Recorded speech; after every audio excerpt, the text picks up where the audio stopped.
ठंडा जवाब। अच्छा जी, तो after the eat break we are back और it's time to back to studies. और उम्मीद है आप सबकी ईद अच्छी गुजरी होगी और काफ़ी जो है वो आप लोगों ने इस ब्रेक में सुकून भी लिया होगा। और उम्मीद है कि आप लोगों ने जो कॉन्सेप्ट ईद से पहले पढ़े थे उसको भूले नहीं होंगे। और आज जो है वो हमारा जो टॉपिक होगा वो टूल कॉलिंग होगा। आज का जो ये टॉपिक है इसमें थ्योरी आपने देखा कि जो हमने कोड पिछली लास्ट 2 क्लासेस में देखा था,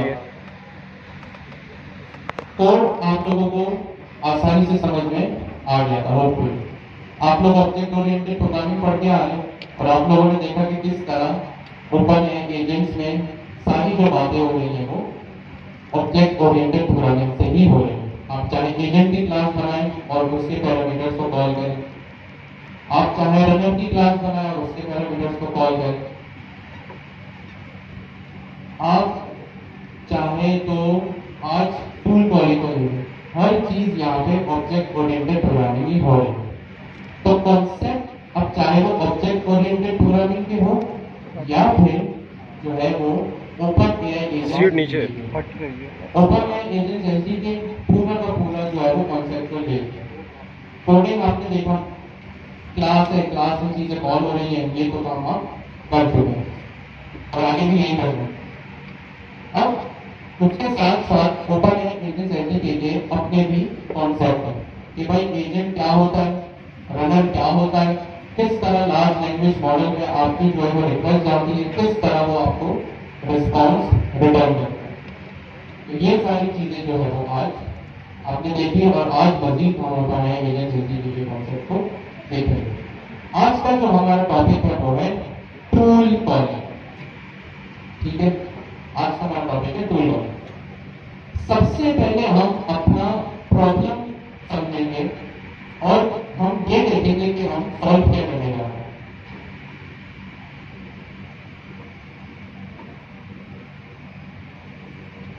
ऐसी कौन सी जरूरत है कि हमें टूल कॉलिंग की जरूरत पड़ी, ऐसा क्या मसला है, ऐसी क्या प्रॉब्लम स्टेटमेंट है, ऐसी क्या रिक्वायरमेंट है कि हमें टूल कॉलिंग की जरूरत पड़ रही है। ठीक है, तो सब और जो इसका सोल्यूशन है, जो टूल कॉलिंग का सोल्यूशन है वो ऑलरेडी आप लोगों को पता है, इम्प्लीमेंट कर चुके। अब इम्प्लीमेंटेशन आप लोगों के लिए आसान हो, कॉन्सेप्ट आपको अपना दिमाग खोल के दिमाग को हासिल करके सारे आगे पीछे के काम छोड़ के अपने कॉन्सेप्ट पे ध्यान दें। ठीक हो गया जी? टूल कॉलिंग हमारा टॉपिक है, तो हम इस टॉपिक को शुरू करें। हम पिछली 2 क्लास से डिस्कशन कर रहे हैं कि एजेंट आप क्रिएट करते हैं और एजेंट रिक्वेस्ट कहां लेके जाता है, एलएलएम पे। कहां लेके जाता है, आपके एलएलएम पे, large language model. Large language model क्या होता है? लार्ज लैंग्वेज मॉडल आपके एप्लीकेशन का दिमाग है, ब्रेन है। क्यों ब्रेन है? क्योंकि वो millions and billions of parameters of data के ऊपर ट्रेन हुआ। Millions and billions of parameters of data के ऊपर ट्रेन हुआ। आप एलएलएम के ऊपर कोई भी रिक्वेस्ट भेजते हैं, रिक्वेस्ट से मीन्स आए, रिक्वेस्ट से मेरा मतलब है आप अपनी कोई भी क्वेरी भेजते, यूजर इनपुट भेजते, नेचुरल लैंग्वेज भेजते। जो जब आप रनर की क्लास कॉल करते हैं तो रनर डॉट रन में एजेंट और फिर इनपुट।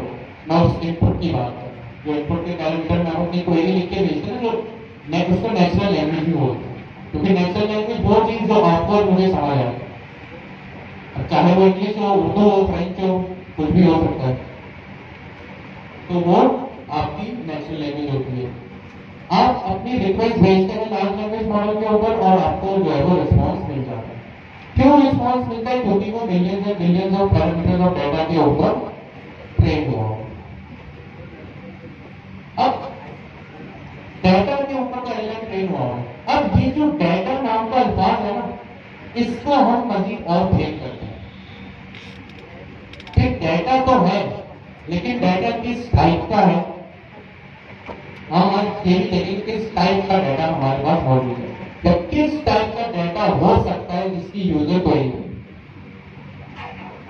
ठीक है, ये जो हम पिछले 2-3 क्लासेस से डिस्कस कर रहे हैं ना कि डाटा के ऊपर ट्रेन हुआ है, बहुत सारे डाटा के ऊपर ट्रेन हुआ है।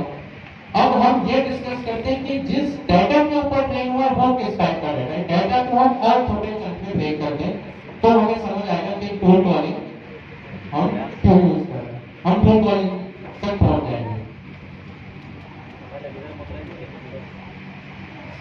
ठीक है, सबसे पहले मैं यहाँ एक चीज लिखता हूँ कि भाई आपको पता है कि डाटा के ऊपर आपका जो एलएलएम है वो काफी वैरायटी ऑफ डाटा के ऊपर ट्रेन हुआ है। मैंने यहाँ लिख दिया टाइप्स ऑफ डाटा।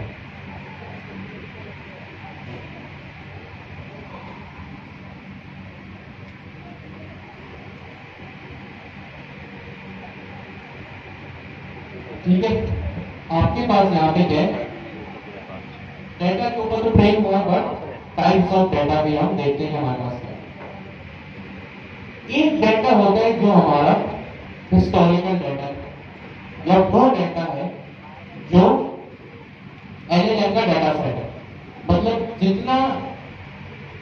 जितनी इंफॉर्मेशन एलएलएम के पास है वो उसका डाटा सेट है। सही है, या हिस्टोरिकल डाटा है, ज्योग्राफिकल डाटा है, जो भी।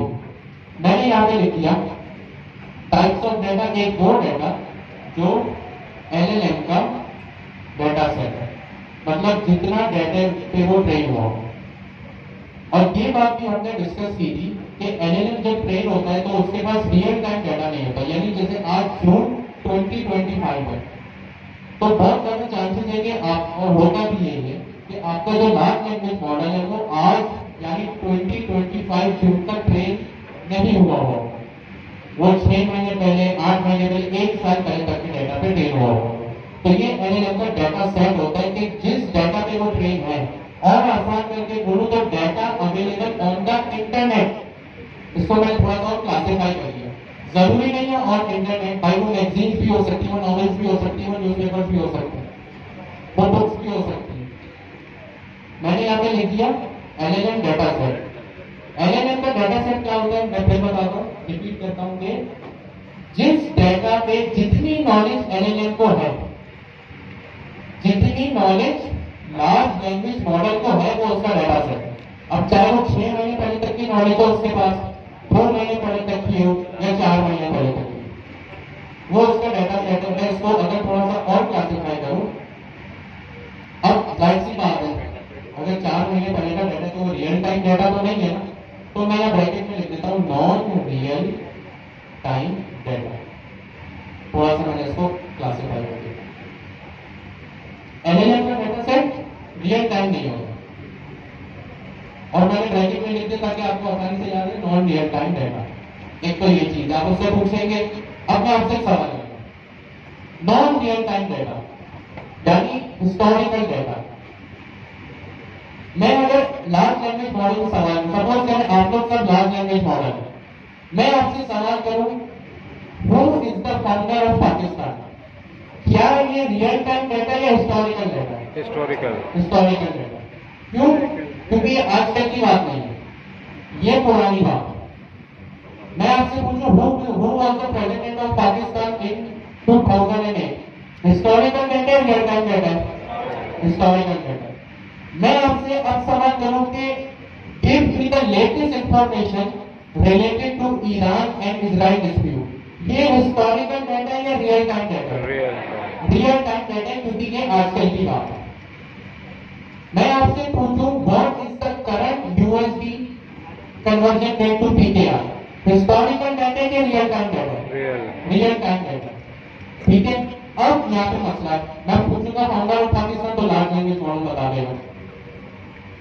ठीक है, ये तो हो गया मेरे पास नॉन रियल टाइम डाटा। एक और चीज मेरे पास होगी जो अभी हमने डिस्कस कर भी लगे हाथ, वो होता है क्या चीज भैया? Real time data. क्या चीज होती है? Real time data. Real time data में क्या आता है कि भाई आज डॉलर का क्या रेट है, स्टॉक एक्सचेंज में 100 इंडेक्स क्या है, आज कौन सी तारीख है, क्या दिन है, ये रियल टाइम डाटा है। ठीक है, कोई भी चीज जो आज टाइम में हो रही है वो रियल टाइम डाटा है। कि आज सुबह सुबह जो भी वॉर की लेटेस्ट न्यूज वो रियल टाइम डाटा है। तो रियल टाइम डाटा का एक्सेस है ना लार्ज लैंग्वेज मॉडल के पास, जो आप एजेंट अपनी एप्लीकेशन में बनाते हैं, अगर ये हो उसके बाद आज मैंने क्या नहीं किया, हो। ये कौन सा डेट? अब मैंने आपको एग्जांपल उसके बाद तो नहीं है, LLM के बाद डिजिटल करेंसी है, ये हो आज की डेट, मतलब क्या होता है, 100 इंडेक्स ऑफ ये है स्टॉक हिडन डेटा। एक्सचेंज, जो भी न्यूज़ है, वेदर है, ये सब क्या चीजें रियल टाइम डाटा है। आपने क्या खाया है? फिर एक और किस्म का डाटा होता है जो कि होता है आपका पर्सनलाइज्ड डाटा। देखा आगे, क्या चीज होती है भाई? आगे बढ़ आपका पर्सनलाइज्ड डाटा। अब ये पर्सनलाइज्ड डाटा से क्या मुराद है? यानी वो डाटा जो आपका अपना पर्सनल है। अब वो पर्सनल डाटा कुछ भी हो सकता है, चाहे आपकी अपनी ऑर्गेनाइजेशन का डेटाबेस हो, तो वो डाटा तो लार्ज लैंग्वेज मॉडल के पास नहीं होगा। अगर आप आपकी कंपनी के डेटाबेस में अगर टॉप 10 एम्प्लॉयज का डाटा है और आप ChatGPT पे जाके पूछें कि भाई मेरी कंपनी के ABC प्राइवेट लिमिटेड, जो मेरी कंपनी का नाम है, उसके टॉप 10 एम्प्लॉयज बताओ जो काम भी टाइम पे करते हैं, आते भी टाइम पर, ज्यादा इधर उधर घूमते भी नहीं है, तो लार्ज लैंग्वेज मॉडल क्या उस पर ट्रेन होगा कि नहीं होगा? नहीं होगा। क्यों? क्योंकि वो आपका अपना पर्सनलाइज्ड डाटा है। अगर आप ये प्रॉम्प्ट लिख के अपने लार्ज लैंग्वेज मॉडल का रिक्वेस्ट करेंगे ना, तो वो बोलेगा भाई मेरे पास तो इस तरह का कोई डाटा है नहीं, मैं तो इस तरह की कोई कंपनी को जानता ही नहीं। तो ये पर्सनलाइज्ड डाटा होता है, जैसे आपकी अपनी कंपनी की अपनी ऑर्गेनाइजेशन का डाटाबेस। आपका अपना रिज्यूमे भी आपका अपना पर्सनलाइज्ड डाटा है। सही है। आप अपने रिज्यूमे में सपोज करिए वो रखा हुआ कहीं पे, आपके पास नॉर्मल PDF है, अपने पास रखी हुई, आपका पर्सनल डाटा है जिसमें आपकी बातें हो रही है, आपको इतना एक्सपीरियंस है, आपको ये है वो है, ये आपका नाम है, ये आपकी एज है, ये आपका ईमेल एड्रेस है, इतना आपको इस फील्ड में एक्सपीरियंस है। क्या आपके रिज्यूमे से related data large language model के पास होगा? होगा कि नहीं होगा? नहीं होगा। तो ये मसला है। अब आपके जो लार्ज लैंग्वेज मॉडल के पास जो डाटा होता है ना, वो वही होता है जिस डाटा सेट पे वो ट्रेन हुआ। बात खत्म, ठीक है। और ये भी समझ आ गया, real time data, personalised data. जैसे आपका कंपनी, मैं लिख देता हूँ कंपनी डेटाबेस, या आपका अपना CV या रिज्यूमे। और रियल टाइम डाटा मैं यहाँ लिख देता हूँ, फॉर एग्जाम्पल करेंसी रेट।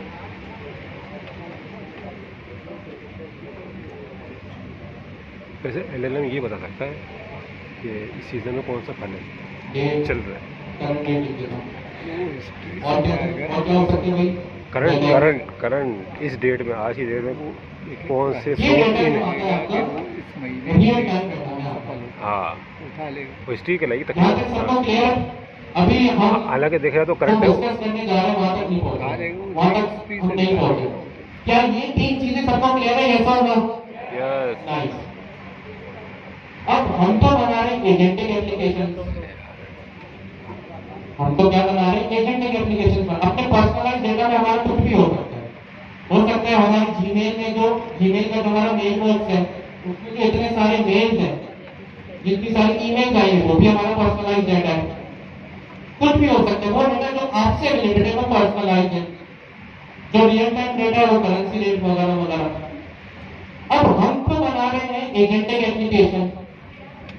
ठीक है, एजेंटिक एप्लीकेशन ने बना दी। यूजर का अगर कोई प्रॉम्प्ट आया, उस पे अगर वो LLM ट्रेन हुआ है हिस्टोरिकल डाटा में, तो ठीक है, काम सही चल रहा है। लेकिन अगर आपका कोई क्लाइंट आता है, वो कुछ आपसे ऐसा सवाल करता है या आपसे कहते हैं कि भाई एक ऐसी एप्लीकेशन बना दो जो फाइनेंस एप्लीकेशनों में, मतलब जिसमें या इन्वेस्टमेंट प्लानिंग एप्लीकेशन हो, फाइनेंस से रिलेटेड कोई एप्लीकेशन हो, रिस्क मैनेजमेंट हो, तो मुझे अगर इन्वेस्टमेंट करनी है डिजिटल करेंसी में, अब अगर 6 महीने पहले बिटकॉइन का अगर रेट मुझे कोई आज दिखाएगा तो मेरे किस काम का, किसी काम का नहीं है। मुझे अगर कहीं घूमने जाना, फॉर एग्जाम्पल अगर मैं ऐसी वेब एप्लीकेशन या ऐसी एक एआई एप्लीकेशन बना रहा हूँ जिसमें यूजर को रिकमेंडेशन मिलते हैं कि अगर वेकेशन जा रहे हैं तो कहाँ घूमने जाना है। सपोज मुझे नॉर्दर्न एरिया जाना है, आज जाना है, आज निकलना है या अगले हफ्ते निकलना है, और मेरी एक अगर ऐसी एजेंटिक एप्लीकेशन है जिसमें मैं सवाल करूं कि भाई कौन सी डेस्टिनेशन मेरे लिए बेहतर रहेगी, कौन सा होटल मेरे लिए बेहतर रहेगा, वहां पे क्या मौसम है, तो मुझे तो आज का या आने वाला डाटा चाहिए। उस पर तो मेरा लार्ज लैंग्वेज मॉडल ट्रेन ही नहीं हुआ। अब यहाँ तो मैं प्रॉब्लम में फंस गया कि रियल टाइम डाटा अगर मैं बना रहा हूँ वो तो मेरे पास है ही। हमने लास्ट क्लास में ट्रांसलेशन करवाया, ठीक है, ट्रांसलेशन उसने कर दिया। हमने उसे ऐसे लिखवाया कि मैं पाइथन पे ऐसे लिख के दो, नेक्स्ट जीएस के ऊपर एक ऐसे लिख के दो, जो भी पॉलिटिकल अफेयर्स है उस पर ऐसे लिख के, तो उसने लिख के दे दिया। क्यों? क्योंकि वो उस डाटा के ऊपर ट्रेन हुआ था। लेकिन अगर मैं कुछ इस टाइप की एप्लीकेशन बना रहा हूँ जिसमें मुझे करंट रियल टाइम डाटा चाहिए, तो उसमें तो लार्ज लैंग्वेज मॉडल ट्रेन ही नहीं हुआ। तो ये तो एक मसला है, एक बड़ा जेन्युइन कंसर्निंग मसला है कि भाई अगर मेरे एप्लीकेशन में ही लिमिटेशन है तो मैं काम किस तरह करूंगा। जहां पर भी ये मसला है ना कि आपको रियल टाइम डाटा चाहिए, रिस्ट्रिक्शन हो रही है एलएलएम के डाटा सेट की वजह से, क्योंकि आपको रियल टाइम डाटा चाहिए, वहां पे कॉन्सेप्ट इंट्रोड्यूस होता है आपके पास टोल कॉलिंग का। किस चीज का कॉन्सेप्ट इंट्रोड्यूस होता है? टोल कॉलिंग का, जहां पे आपको रियल टाइम डाटा की नीड हो। अच्छा, ये पर्सनलाइज डाटा भी हो सकता है, अभी मैंने सिर्फ इस चीज को रियल टाइम डाटा बोल, चलो दोनों बोल दे ताकि आप कंफ्यूज ना हो। जहां पे भी मुझे रियल टाइम डाटा की नीड हो या मुझे अपने पर्सनलाइज डाटा की नीड हो, वहां पे बारी आती है टोल कॉलिंग की। किस चीज की बारी आती है? टोल कॉलिंग की। अगर मैं यहाँ पे, ये मेरे main.py है, इसमें मैं connection.py यहाँ से एक्सट्रैक्ट करता हूँ। ये वही कोड है जो हमने लास्ट क्लास में लिखा था, बस मैं एलएलएम की कनेक्टिविटी को यहाँ से एक्सट्रैक्ट कर रहा हूँ और इसको मैं main.py में लिखता है, इसको मैं connection.py कर दूँ। ठीक हो गया जी। और यहाँ पे मैंने इंपोर्ट करके ऑपरेटिंग सिस्टम और .env के अंदर मैंने जो है वो अपनी जेमिनी की फीलर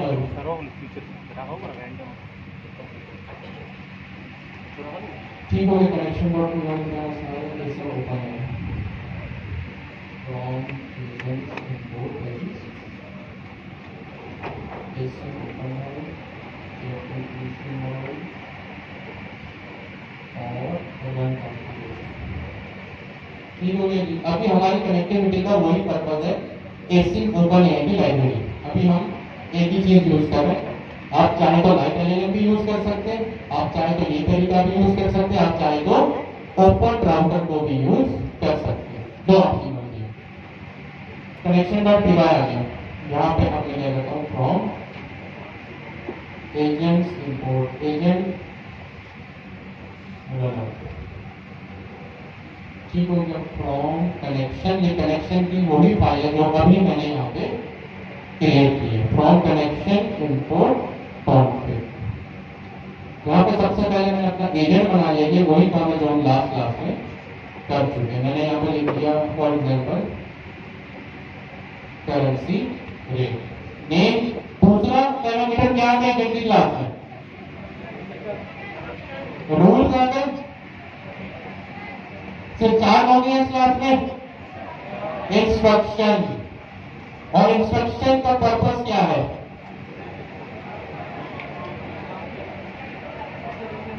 गाइडेंस मिलती है किसको? डेवलपर को, एजेंट को। ठीक है, एजेंट को यहाँ पे इंस्ट्रक्शन मिलेगी। जो भी मैं इंस्ट्रक्शन में पास करूंगा वो मेरा सिस्टम फ्रॉम कह सकता हूं मैं, भी इंस्ट्रक्शंस के पैरामीटर में पास होगा वो क्या होगा, मेरा सिस्टम प्रॉम्प्ट होगा। क्या होगा, सिस्टम प्रॉम्प्ट। सिस्टम का क्या मतलब है कि ये सिस्टम जो मैं बना रहा हूँ, मीन्स जो मेरा एजेंट बना रहा हूँ उसका बिहेवियर क्या होगा, क्या होगा, उसका बिहेवियर क्या होगा। तो इंस्ट्रक्शंस एक बड़ा इंपॉर्टेंट रोल प्ले करेगा मेरे इस एजेंट की क्लास में। मैं यहाँ पे जो भी लिखूंगा इट मीन्स वो मेरे एजेंट का बिहेवियर हो जाएगा। ठीक है, जैसे हमने लास्ट क्लास में लिखा था ना, you are a translator agent या you are a writer agent, तो यहाँ पे वही काम है। मैंने लिखिए you are an helpful assistant, your task is to help user with its queries. अभी मैंने यहाँ पे क्या किया, एक सिंपल सा एक प्रॉम्प्ट लिखा, बिल्कुल सिंपल सा, नथिंग फैंसी। यहाँ मैं चाहूंगा, ऐसे जरूरी नहीं है एक दो लाइन का प्रॉम्प्ट हो, या चाहे 10-20 लाइन का, जितना भी रिफाइन करके एग्जांपल के साथ प्रॉम्प्ट लिखना चाहे आप लिख सकते हैं। ठीक है, दो चीजें यहाँ पे हो गई। कुछ मिसिंग है यहाँ पे एजेंट की क्लास में, कुछ भी मिसिंग है, देख के बता देता हूँ थोड़ा सोच। आप लोगों को सन्नाटा बता रहे हैं, आप लोगों ने इतनी छुट्टियों में कोई पढ़ाई नहीं की, ओएस में से है ना, सिर्फ गाय बकरे घुमाए, ओएस में से, ऑपरेटिंग सिस्टम में से भाई, और बात भी क्योंकि भैया मेहनत की क्लास अभी यहाँ पे मिसिंग है। ठीक है, तो मैं एक यहाँ पे रिजल्ट लिख दूंगा, result is equal to runner dot, कितने मेथड होते हैं मेरे पास, 3 मेथड होते हैं। पहला कौन सा होता है, रन सिंक। रन सिंक क्या करता है, रन सिंक जो होता है वो एसिंक्रोनस होता है। सही कह रहा हूं मैं,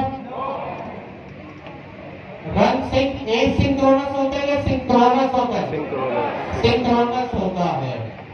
तो मैंने यहाँ पे लिख दिया रन अंडरस्कोर सिंक। आप सिंक से याद रख लें कि ये क्या चीज है, सिंक्रोनस है, और क्योंकि फंक्शन है तो इसको मैंने यहाँ पे इस तरह से रख दिया। ठीक है, पहला पैरामीटर इसमें कौन सा होता है, स्टार्टिंग एजेंट। पहला पैरामीटर कौन सा होता है, स्टार्टिंग एजेंट। स्टार्टिंग एजेंट मेरा क्या है, ये सिंपल एजेंट, इसको मैंने यहाँ पे एजेंट लिख दिया। कॉमा दूसरा पैरामीटर क्या होता है, इनपुट। इनपुट यानी मेरी यूजर की क्वेरी, यानी मेरा प्रॉम्प्ट, यानी नेचुरल लैंग्वेज जो यूजर पास करेगा। हम जब चैट जीपीटी के जीयूआई पे जाते हैं तो नीचे एक इनपुट फील्ड होती है, वहां पर हम अपनी क्वेरी लिखते हैं, उसको प्रॉम्प्ट कहते हैं, या नेचुरल लैंग्वेज जो यूजर पास करता है आप उसको वो भी कह सकते हैं। तो यहाँ पे मैंने लिख दिया, एक अपनी क्वेरी लिख दी, who is the founder of Pakistan, और यहाँ कॉन्फ्लिक्ट में जाके रन कॉन्फ्लिक्ट,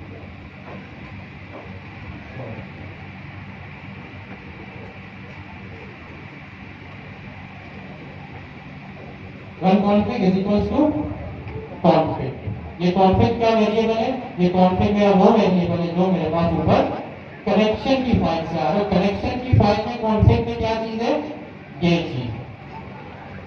ठीक है, अब मैंने क्या किया, यहाँ पे मैंने दो चीजें की, एक तो अपना एजेंट बना लिया और रनर बना लिया। दूसरी चीज मैंने क्या की, जो मेरी कनेक्टिविटी फाइल थी ना, जो मेरी कनेक्टिविटी के 2-4 वेरिएबल्स है, मैंने उसे अलग से फाइल में रख दिया। कहां पे रख दिया, अलग से फाइल में। ये कॉन्सेप्ट चीजों को अलग से फाइल में रखने का जाना पहचाना है, आज पहली बार देख रहे हैं आप लोग, जाना पहचाना है। क्या बोलते हैं इस कॉन्सेप्ट को, मॉड्यूल्स बोलते हैं। क्या बोलते हैं, मॉड्यूल्स बोलते हैं। अब मॉड्यूल्स का पर्पस समझ में आया कि वो चीजें जो हर जगह यूज हो रही हो सकता है मुझे ये कॉन्सेप्ट का वेरिएबल और 10 जगह पे चाहिए हो। मेरे पास दो ऑप्शन थे, या तो मैं इसको मेन वर्ड पीवा में कॉपी करूं और हर 10 जगह पे कॉपी करूं, या तो मैंने इसका एक सेंटर पॉइंट बना दिया। क्या बना दिया, सेंटर पॉइंट बना दिया। टेक्निकल अल्फाज में मैंने एक मॉड्यूल बना के एक सेपरेट फाइल बना दी। अब जब भी मुझे ये कॉन्फ्लिक्ट का वेरिएबल चाहिए होगा, मैं क्या करूंगा, इसको अपने सेंटर पॉइंट से या अपने मॉड्यूल से इंपोर्ट कर लूंगा। तो ये यहाँ पे दो चीजें होती मैंने। अब मैं क्या करता हूँ, रिजल्ट को यहाँ पे प्रिंट करा। पहले मैं स्कोर को चला देख लूँ।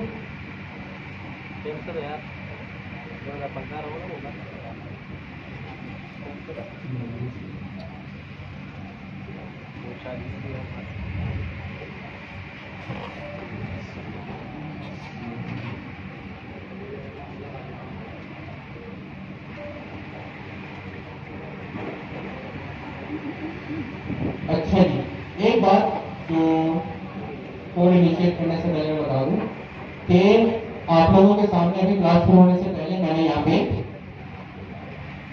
फोल्डर बनाया था .VENV के नाम का। ये क्या चीज होती है? Virtual environment. आप जब भी कोई अब एक नया प्रोजेक्ट बनाएंगे, फोल्डर बनाएंगे, तो एक वर्चुअल इन्वायरमेंट लाजमी बनाएंगे। ठीक है, सबसे पहले वर्चुअल इन्वायरमेंट बनता है, उसके बाद आप अपने पैकेजेस को इंस्टॉल करें। वर्चुअल इन्वायरमेंट में जो पैकेजेस होते हैं वो आपके ग्लोबल सिस्टम से आइसोलेट होते हैं। क्या होते हैं? आइसोलेट होते हैं, मतलब वो आपस में एक दूसरे को नहीं जानते। तो पहले वर्चुअल इन्वायरमेंट लाजमी बनेगा और उसके बाद जो है वो आपके पैकेज इंस्टॉल होगा, उसके बाद अपना काम शुरू करेंगे।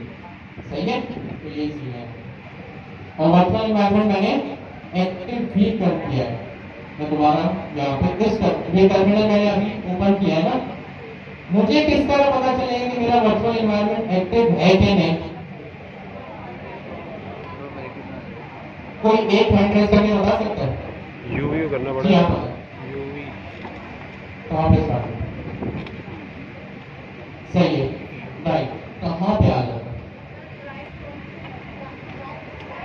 राइट से पहले मुझे एक इनपुट, अब आप लोग बताएं, मुझे एक इनपुट यहाँ से ये मिला है कि जो मेरा ये डेस्टिनेशन लिखी हुई है यहाँ पे, इसके पहले राउंड ब्रैकेट्स में मेरे फोल्डर का नाम आ जाएगा। अगर ये एक्टिव होता तो यहाँ मैं एक्टिव करूंगा। तो सही है कि गलत है? सही है। सही है। ठीक है, अब मैं इसको एक्टिव कर लेता हूँ। एक्टिव करने के लिए मेरे पास ये यूवी की डॉक्यूमेंटेशन पे कमांड लिखी है, इसको मैंने पेस्ट किया और मेरे पास ये चीज एक्टिव हो गई। ठीक है, क्लास 0 आ गई मैंने फोटो। यूवी को यूज करके मैंने वर्चुअल इन्वायरमेंट बनाया, क्योंकि वर्चुअल इन्वायरमेंट भी बनाता है, पैकेज मैनेजमेंट भी करता है और मेरी फाइल को भी रन करेगा। अब यूवी से फाइल कैसे रन होती है? आप लोग पहले कैसे करते थे? पाइथन और जो भी फाइल का नाम था हमारे केस में main.py। आप लोग यही काम करते थे, पाइथन लिखते थे main.py। अब क्योंकि आप लोग यूवी को यूज कर रहे हैं तो आप लोग पाइथन नहीं लिखेंगे, आप लोग लिखेंगे यूवी रन। क्या लिखेंगे? UV run. जैसे npm रन लिखते थे ना Next.js में, इस तरह यहाँ पे यूवी रन लिखेंगे, यूवी रन main.py। एंटर किया मैंने, एपीआई की आ गई।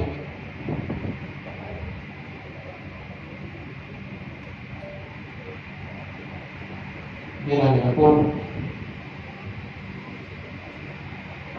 यहाँ पे मैंने प्रिंट नहीं करा, प्रिंट रिजल्ट डॉट। मेरे पास इंटेलिजेंस में इतनी सारी चीजें आ रही हैं। न्यू आइटम जाएगा, फिर रॉ रिस्पॉन्स आएगा, फाइनल आउटपुट, ये पक्की बात है। अच्छा, किस डेटा टाइप में आंसर आएगा? एरे में, डिक्शनरी में, सेट में? लिस्ट में, डिक्शनरी में, सेट में या स्ट्रिंग में? स्ट्रिंग में आंसर आएगा। स्ट्रिंग में। ठीक है, तो किस चीज में आंसर आएगा? स्ट्रिंग में आंसर आएगा। अभी तक मैंने कुछ भी यहाँ पे फैंसी नहीं किया है, वही काम किया जो लास्ट क्लास में हम कर रहे थे। और मेरे फाइल कैसे रन हो रही है? UV run main.py। फाइल को मैंने एंटर किया, की मारी, मेरे पास रिस्पॉन्स आ गया। Historical data, real time data? Historical data है। द फाउंडर ऑफ पाकिस्तानी कायदे आज़म मोहम्मद अली जिन्ना। ठीक है, ये मेरे पास डाटा है, क्योंकि मैंने यहाँ पे अपनी क्वेरी पर लिखी थी who the founder of Pakistan.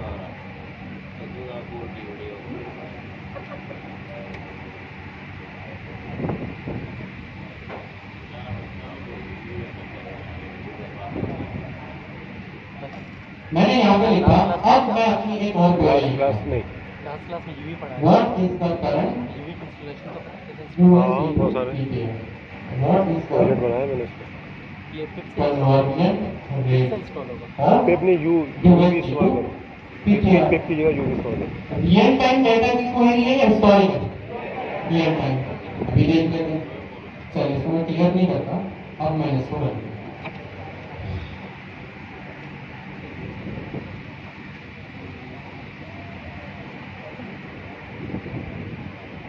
Response तो इसमें मुझे करो।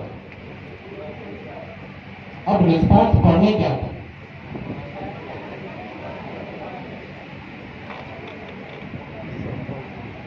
अब रिस्पॉन्स आपने पढ़ लिया। एपीआई की हिडन नहीं करी सर ने, एपीआई की नजर नहीं आनी चाहिए, जवाब देखी क्या? एपीआई की नजर नहीं आनी चाहिए सर ने, उसको हिडन नहीं करा, 25 को मुझे डॉलर का उसमें रेट जाएगी चाहिए। जाएगी गेट तो इग्नोर क्या में, ये वेरिएबल है? क्योंकि हम वीएस में है ना, नहीं है। मतलब जब तक हम वीएस में इसमें देख सकते हैं। अब ऐप बनाएंगे तो उसमें नजर नहीं आनी चाहिए। कभी तो अभी तो इसमें मुझे डाटा लागे भी नहीं है, ठीक है। कभी कभी ये सॉरी भी बोलते हैं कि ये मेरे बस की बात नहीं है, सही है। अब ये डाटा मेरे काम का नहीं है, क्यों? क्योंकि आज 22 जून 2025 में मैं 2 दिसंबर के डॉलर का रेट क्या करूंगा? मुझे अगर डॉलर कन्वर्ट करवाने हैं तो मुझे आज का ही रेट चाहिए ना, इंटरबैंक का ओपन मार्केट आज का ही चाहिए होगा। 2 दिसंबर का मैं डाटा अपने पास रख के क्या करूंगा? तो यहाँ पे एक मसला है। अगर मैं इसको कहूं कि भाई एक और फॉर्म लिखवाना,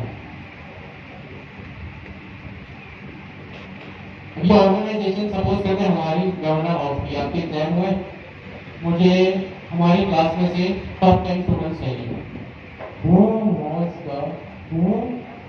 are the top 10 students from Sunday afternoon?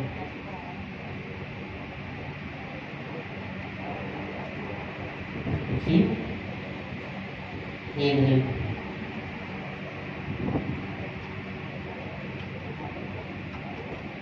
अब ये मैंने इसमें क्वेरी लिख के दी। अब ये पिछली क्वेरी वो थी जो रियल टाइम डाटा था, ये वो क्वेरी है जो मेरी ऑर्गेनाइजेशन का डाटा है कि भाई संडे आफ्टरनून में से वो स्टूडेंट्स मुझे सर्च करके दो जिन्होंने ए ग्रेड अचीव किया है। इसका भी रिस्पॉन्स लेके देख लेंगे। ये एपीआई की में ऐसा डालो, क्या लिखते दिया इसमें? I am sorry, cannot provide you. Sorry, I cannot provide you with the latest top 10 students from Gated Sunday afternoon. Privacy concern जो भी इसने अपनी बात कही थी, एक इम्पोर्टेंट बात जो इसने यहाँ पे की वो ये था Lack of access of data. I do not have the access of schools or educational institute of students record. कि भाई अगर अपनी ऑर्गेनाइजेशन का डाटा मांगोगे इस सूरत में, या पिछले केस में डॉलर का रेट मांगोगे, पाकिस्तान स्टॉक एक्सचेंज का 100 इंडेक्स मांगोगे, तो मेरे पास उसका एक्सेस नहीं है। प्रॉब्लम अभी हमने जो भी डिस्कस किया उसका सोल्यूशन है टूल कॉलिंग। अभी टूल कॉलिंग क्या होता है, कैसे होगा, वो हम डिस्कस करेंगे। अभी जितना हमने डिस्कस किया ना, आपके पास 1 मिनट है, इसको जेन्युइनली अपने बराबर वाले से डिस्कस करें। अगर ये प्रॉब्लम समझ आएगा तो ही आगे की चीज समझ आएगी, वरना आप लोग नेगेटिव हो जाएंगे। होता है वो किस टाइप का होता है, सारी बातें बंद, सारा फोकस यहाँ पर। अच्छा जी, तो हमने अभी क्या देखा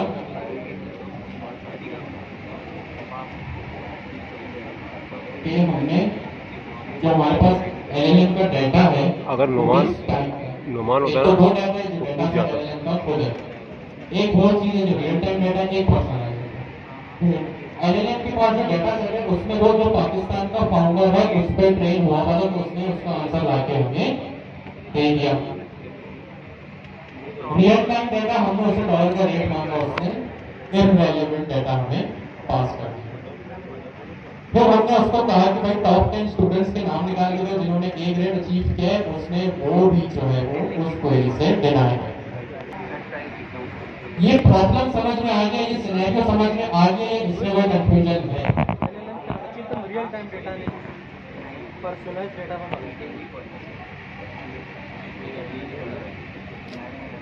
कहाँ यूज करने होगा? बिल्कुल कह रहा हूँ। आप chatgpt.com पे जाएं, GUI पे आपने कहा कि भाई यहाँ लाओ जो उसकी GUI है, और यहाँ पे अगर मैं उससे कुछ पूछूंगा तो वो मुझे आंसर कर देगा।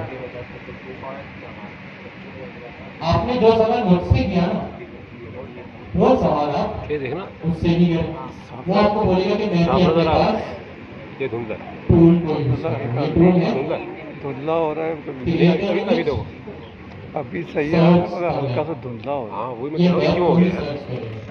साफ आ रहा है, इतना साफ ये भी हाँ। अपने पास टूल्स को यूज करोगे। जब ये सारी चीजें नहीं आएंगी ना, तो ये सेम रिस्पॉन्स जो अभी आपके टर्मिनल के ऊपर आया है ना, वो भी रिस्पॉन्स आपको यहाँ मिलेगा। अच्छा, सवाल का रिपीट कर देता हूँ। अभी एक सवाल मेरे पास ये है कि जब हम chatgpt.com या किसी भी लार्ज लैंग्वेज मॉडल की GUI पे जाते हैं तो वो तो हमें रियल टाइम डेटा दे देता है, वो भी जो आपको डेटा देता है वो टूल को यूज करते हुए देते हैं। आपने देखना टूल्स का मेरे पास एक ऑप्शन है,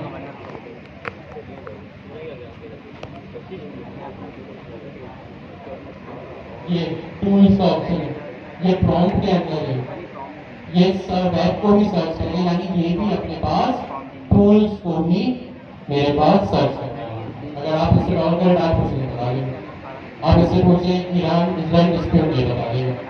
ये बेसिकली अभी जो आपके पास रिस्पॉन्स टर्मिनल में आया ना, आई एम सॉरी, ये इसी टाइप का रिस्पॉन्स जब ये LLM या जब ये टेक्नोलॉजी नई नई रिलीज हुई थी ना, तो हमारे पास GUI के ऊपर भी यही रिस्पॉन्स आता था। अब हमारे पास ये चीज ज्यादा हमारे एजेंट में आ रही है और वहां पे उसकी GUI पे वो टूल को ही यूज कर रहा है। ठीक है, अच्छा है। अब क्या करें भाई? अब यहाँ पे कॉन्सेप्ट आता है टूल कॉलिंग। क्या चीज? Tool calling. मैं गूगल पे आता हूँ और open AI agents STD documentation में जाता हूँ, ओपन एआई एजेंट्स एसटीडी। तो सबसे पहला लिंक है, अब वहां आ जाइए। दूसरी रिसोर्स आपके पास क्या है? जो हमारी ऑफिशियल गिटहब रिपॉजिटरी है, आप आए लर्न एजेंटिक एआई के ऊपर, और यहाँ पे जो हमारी रिपॉजिटरी का लिंक है, और यहाँ पे कौन सा स्टेप 01 एआई एजेंट फर्स्ट। ठीक है, ये सारे एआई एजेंट्स के हमारे पास चीजें हैं। यहाँ पे आपके पास एक रिपोजिटरी, एक फोल्डर है टूल्स का, तो यहाँ पे आप आके ये सारी चीजें एक्सप्लोर कर सकते हैं। मैं ओपन एजेंट जैसे कि ऑफिशियल डॉक्यूमेंटेशन का ये जो लेफ्ट साइड पे साइड बार है, इस पे आप थोड़ा फोकस करें, थोड़ा सा स्क्रॉल करें, और यहाँ पे आपके पास एक कॉन्सेप्ट होगा टूल्स। ठीक है, ये वही टूल्स है जो हमें हम स्टडी करते हैं। ठीक है, यहाँ पे हम आ गए। अब जहां मैं फंस गया, मेरा लार्ज लैंग्वेज मॉडल फंस गया, रियल टाइम डाटा नहीं है, वो आ जाएगा कहाँ पे? मेरे टूल्स के कॉन्सेप्ट के ऊपर। ठीक हो गया? अब मेरे पास यहाँ पे टूल 3 तरह के, कितने तरह के? 3 तरह के। एक होस्टेड टूल है, एक फंक्शन कॉलिंग है, एक एजेंट सेस टूल। हम अभी जो पढ़ेंगे वो पढ़ेंगे फंक्शन कॉलिंग। क्या पढ़ेंगे? Function calling. होस्टेड टूल्स और एजेंट सेस टूल्स के भी अपने अपने कॉन्सेप्ट, लेकिन एजेंट सेस टूल्स और होस्टेड टूल को यूज करने की एक शर्त है, एक कंडीशन है। वो कंडीशन, वो शर्त क्या है? कि अगर आपको होस्टेड टूल्स यूज करने या एजेंट्स एस टूल यूज करने, तो आपके पास ओपन एआई की एपीआई की होनी चाहिए। इसको आप फ्री में जेमिनी के साथ, क्लाउड के साथ, डीपसीक के साथ यूज नहीं कर सकते। आपको होस्टेड टूल्स और एजेंट्स एस टूल्स के लिए क्या करना पड़ेगा, ओपन एआई की सीक्रेट की एक्वायर करनी पड़ेगी, जो कि $5 के पॉपअप के साथ आ जाती है। अच्छा ऐसा क्यों, क्योंकि जो होस्टेड टूल है ना, होस्टेड में क्या मतलब है, कहीं ना कहीं वो होस्ट हो रहा है। अब ये कहाँ होस्ट हो रहे हैं, ओपन एआई के सर्वर के ऊपर। अब जाहिर सी बात है, ओपन एआई का अगर सर्वर चाहिए, अगर उस तक पहुंचने की रसाई चाहिए, तो उसके लिए पैसे जमा कराने पड़ेंगे ना, उसका एक्सेस चाहिए, पैसे जमा कराने पड़ेंगे। तो हम ओपन होस्टेड टूल्स और एजेंसी टूल्स के लिए हमारे पास ओपन एआई की की होना जरूरी। हम पढ़ेंगे फंक्शन कॉलिंग। वही ना, फंक्शन कॉलिंग मैंने कहा था आपको एक सेंटेंस शुरू में कि जो इम्प्लीमेंटेशन है ना, वो ऑलरेडी आप लोगों ने की हुई है। फंक्शन कॉलिंग मतलब these allows you to use any Python function as tools। आपने पाइथन के फंक्शन बनाए, yes or no? ये सिंपल आपके पाइथन के फंक्शंस होते हैं। हम करेंगे टूल कॉल, और टूल कॉल में करेंगे यूज अपना फंक्शन। फंक्शन क्या होता है, जो सिंपल पाइथन फंक्शन होता है, डेफ की कीवर्ड के साथ जो आप क्रिएट करते हैं, उसको आप यूज करेंगे एज अ टूल। हमारे पास 3 किस्म के टूल है, होस्टेड टूल, फंक्शन टूल और एजेंट्स एज टूल। होस्टेड और एजेंट्स एज टूल के लिए जरूरी आपके पास ओपन एआई की की हो। क्यों, क्योंकि वो ओपन एआई के सर्वर के ऊपर रन होते हैं। फंक्शन कॉलिंग क्या होता है, हमारे सिंपल पाइथन फंक्शन क्या होते हैं, सिंपल पाइथन फंक्शन जिसमें या तो एक लाइन की स्ट्रिंग भी रिटर्न हो सकती है या लंबी चौड़ी एपीआई की लॉजिक भी लिखी हो सकती है। ठीक है, किसी को कोई सवाल याद है, पक्की बात है। अच्छा, होस्टेड टूल्स होते क्या, इसका मतलब ये डिस्कस नहीं कर सकते। Open AI offers a few built in tools. हटा, ये जो होस्टेड टूल्स होते हैं ना, जो ओपन एआई के सर्वर के ऊपर ही चलते हैं, ये ओपन एआई वालों ने खुद हमें बना कर दे दी। और वो क्या होता है, वेब सर्च टूल, कि हम इंटरनेट को सर्च करें। आपने अभी देखा ना, लार्ज लैंग्वेज मॉडल इंटरनेट के ऊपर करंट रियल टाइम डाटा को नहीं ला सकता, तो कहते हैं मेरे पास एक वेब सर्च टूल है, उसको यूज कर लो। फाइल सर्च टूल, मैंने अभी अपने रिज्यूमे की, आपके रिज्यूमे की बात की, आप उस फाइल सर्च टूल में अपना रिज्यूमे अटैच कर दो, तो आपके पास फाइल सर्च टूल काम आ जाएगा। कंप्यूटर टूल, कंप्यूटर टूल का क्या मतलब है कि ये आपके अपने लैपटॉप हो जिस पर आप काम कर रहे हैं, जो ये रखा हुआ है, इसको भी एक्सेस कर सकते हैं। और मजीद कुछ टूल्स हैं यहाँ, ठीक है। हम ये सेम काम अभी, क्योंकि हमारे पास फिर इंप्लीमेंट किए, तो हम इसको फंक्शन कॉलिंग के साथ करेंगे, ठीक है। और फिर एक चीज क्या होती है, agents as tool. Agents as tool का क्या मतलब है, इस सिर्फ लेबल को पढ़ के कुछ समझ आ रहा है।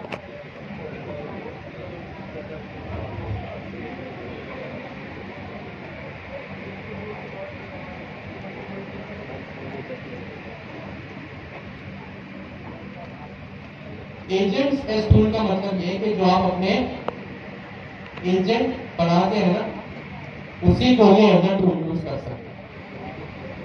अभी जो आपने ट्रांसलेटर एजेंट बनाया, राइटर एजेंट बनाया, और जो आपने अपनी प्रैक्टिस के लिए, मतलब एक्सपीरियंस करने के लिए जो एजेंट्स बनाए होंगे, वो जो आपने एजेंट बनाए, वो भी सारे एजेंट टूल यूज हो सकते हैं, लेकिन वो थोड़ा एडवांस कॉन्सेप्ट है। एडवांस यानी फंक्शन कॉलिंग पढ़ लेंगे तो वो भी समझ आ जाएगा ऑटोमेटिक। एजेंट्स टूल के कुछ अपने कॉन्सेप्ट हैं, लेकिन अभी हम 90% कॉन्सेप्ट आपके वही है। अभी हम पढ़ेंगे फंक्शन कॉलिंग। हम पढ़ेंगे टूल कॉलिंग। टूल 3 तरह के हमारे पास, होस्टेड टूल, एजेंट्स टूल और फंक्शन कॉलिंग। फंक्शन कॉलिंग क्या होते हैं, सिंपल आपके पाइथन के फंक्शन होते हैं, जिसमें आप चाहे तो सिर्फ और सिर्फ एक लाइन की स्ट्रिंग रिटर्न कर सकते हैं, या आपकी मर्जी आप उसमें एपीआई इंप्लीमेंटेशन लिख लें, या आपकी मर्जी आप अपनी डेटाबेस की कोई क्वेरी लिखें। अभी हम इसको सिंपल इंप्लीमेंट करके देखते हैं। पहले टूल्स क्या होते हैं, और 3 तरह के जो टूल्स हैं हमारे पास, जल्दी से पहले अपने बराबर वाले को डिस्कस करें।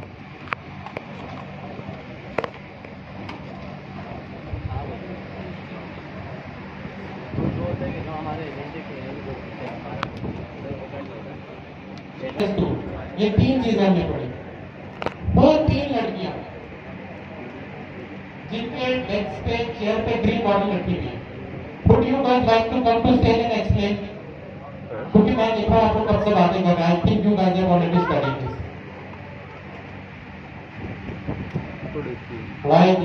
Why there is an awkward silence? बातें करो यार, क्लास में आए हो आप लोग।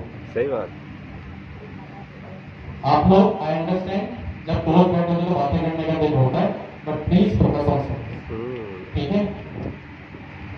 अगर फिर भी किसी को बात करनी है तो मार्की के दोनों दरवाजे खुले, ठीक है? Please focus. और 3 घंटे की क्लास होती है हफ्ते में 1 दिन, सही बात। तो थोड़ा सा यहाँ पे फोकस करने, क्योंकि हर चीज कॉन्सेप्चुअल बेस्ड है। आपको घर जाके भी डॉक्यूमेंटेशन ही पढ़नी पड़ेगी। अगर यहाँ पे समझ में नहीं आया तो सर कासिम की लंबी 3 घंटे की वीडियो देखनी पड़ेगी, ठीक है? तो बेहतर यही है कि यहाँ पे थोड़ा सा फोकस करके आप लोग पढ़ेंगे, ठीक है? फंक्शन टूल, फंक्शन कॉलिंग और एजेंट सिस्टम हम पढ़ेंगे अभी। Simple function calling. Function calling क्या होते हैं?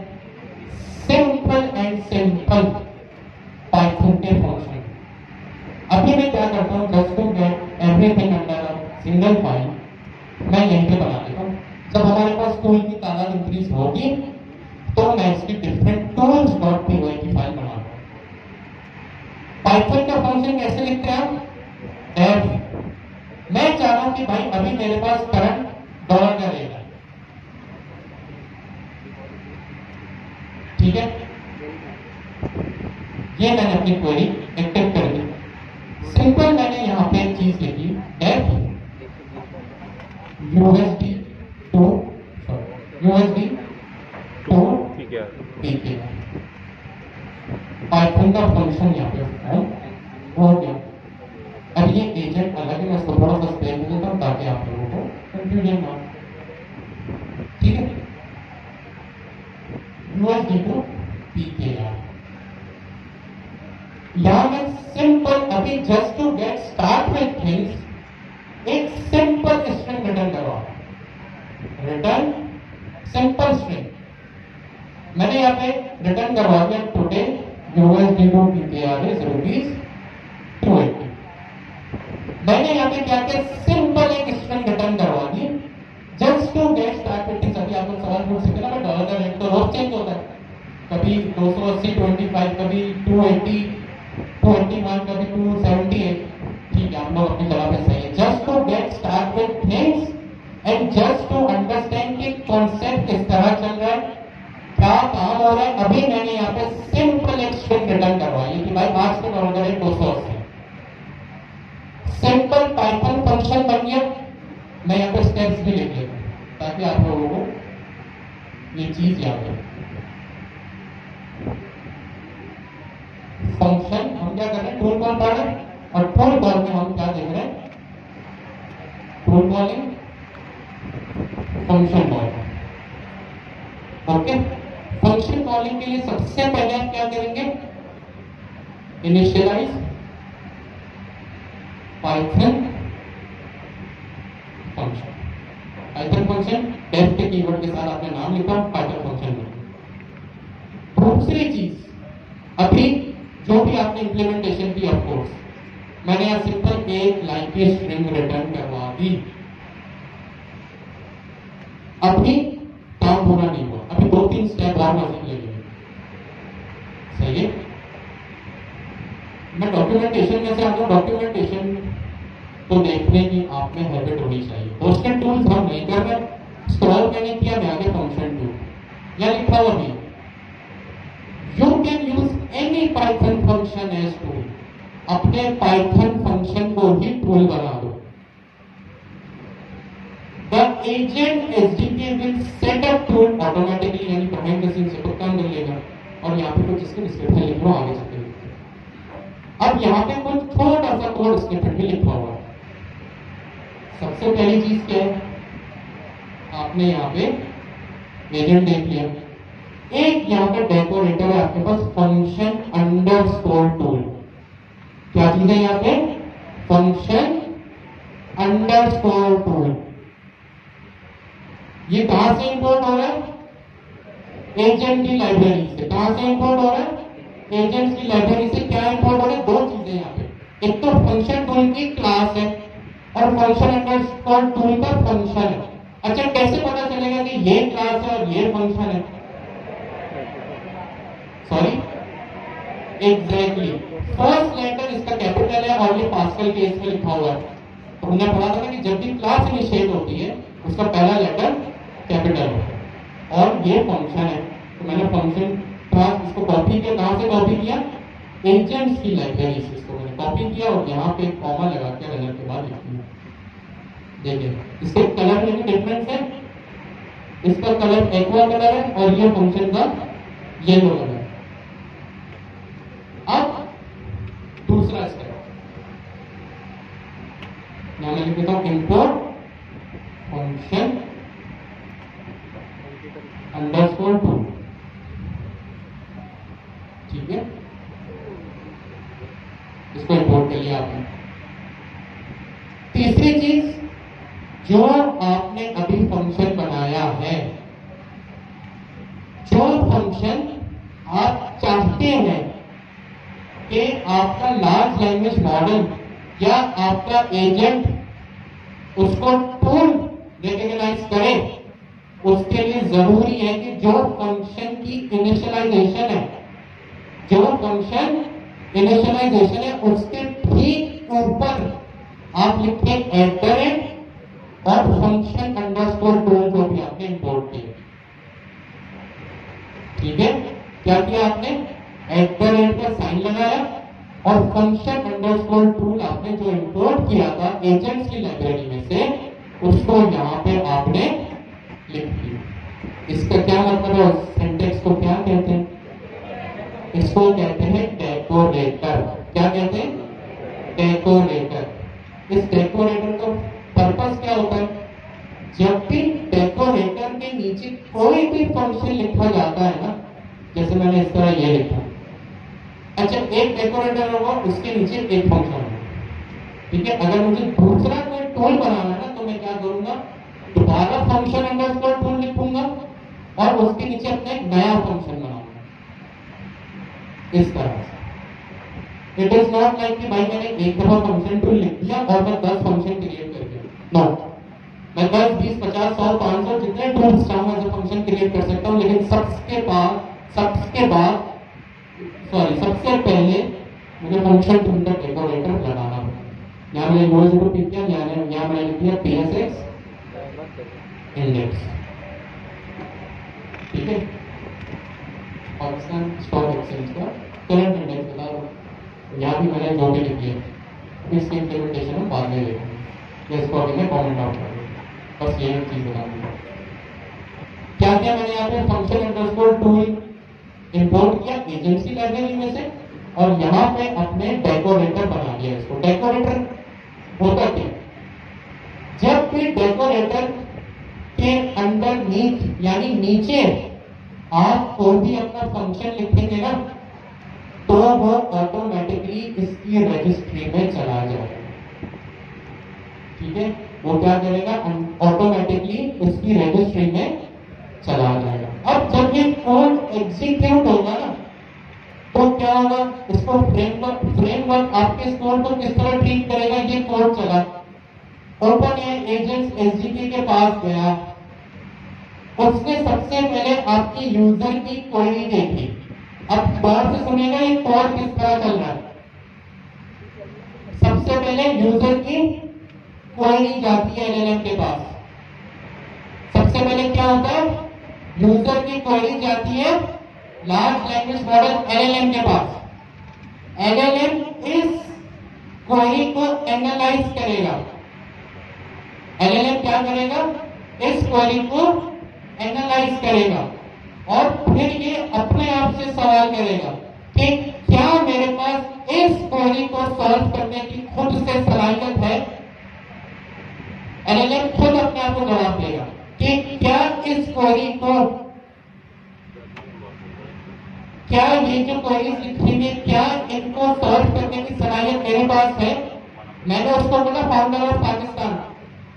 एलएलएम ने खुद एनालाइज एनालाइज किया इसको एडी को, जवाब वो दे सकता था, उसने जवाब दे दिया कायदे आजम।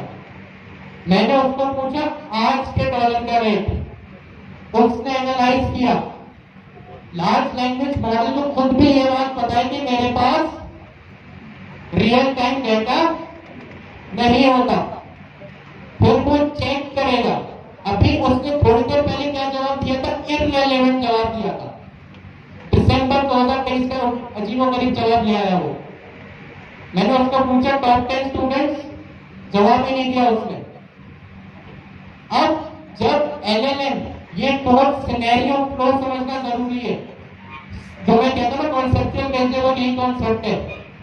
कोई गई यूजर की एलएलएम के पास, रिक्वेस्ट गई, एलएलएम ने एनालाइज किया,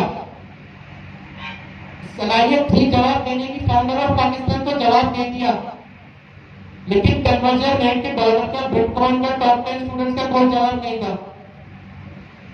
तो अब एलएलएम ने रियलाइज कर लिया कि भाई मेरे पास तरीका ही नहीं है। अब लार्ज लैंग्वेज मॉडल का फ्रेमवर्क ये चेक करेगा कि क्या मेरे पास कोई ऐसा टूल है, क्या मेरे पास कोई ऐसा टूल है जिससे मैं यूजर की क्वेरी का जवाब दे सकूं। अगर उसको ये टूल मिल जाता है, अगर उसको ये टूल मिल जाता है, कैसे मिलेगा? फंक्शन अंडरस्कोर टूल डेकोरेटर से उसको पता चलेगा कि भाई ये फंक्शन मेरे लिए बनाया गया है। तो अब लार्ज लैंग्वेज मॉडल इस चीज को, अब आपकी क्वेरी का जवाब है इस टूल से ले। आपने यहाँ पे इनिशियलाइज पाइथन फंक्शन किया, इंपोर्ट फंक्शन टूल किया, play right function underscore tool about the declared function. ठीक है, जो आपने कोड फंक्शन बनाया ना, उससे पहले ये टूल लगा।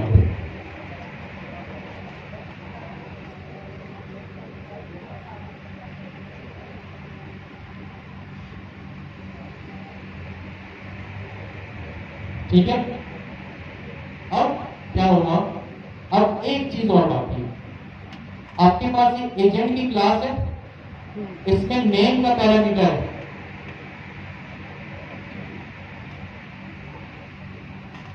ठीक है, इसमें क्या है? नेम का पैरामीटर है और इंस्ट्रक्शंस का पैरामीटर है। एक और पैरामीटर होता है हमारे पास, जो कि जिसका नाम क्या होता है? टूल्स। मॉडल नहीं होता, मॉडल डिफाइन करने के लिए लिखते हैं टूल्स नाम का आपके पास एक पैरामीटर होता है। ठीक है, और ये टूल्स की टाइप क्या होती है? Is equals to list. क्या टाइप होती है? लिस्ट। अब लिस्ट में आप क्या करेंगे? लिस्ट का क्या मतलब है? एरे। एरे में कितनी वैल्यूज आती है? मल्टीपल वैल्यूज आती है। इसका मतलब ये है कि आप यहाँ पे मल्टीपल टूल्स एक एजेंट पे डिफाइन कर सकते हैं। आपने यहाँ लिखा टूल्स और यहाँ पे अपने फंक्शन का नाम usd2pkr लिख दिया। ठीक है, अब आपका लार्ज लैंग्वेज मॉडल क्या करेगा? जो मैंने अभी इतनी स्टोरी सुनाई, थ्योरी बताई, वो एनालाइज करेगा आपकी क्वेरी को। आपकी क्वेरी का अगर जवाब देने की सलाहियत नहीं है उसके पास, तो वो इस टूल लिस्ट और टूल्स में जाकर देखेगा।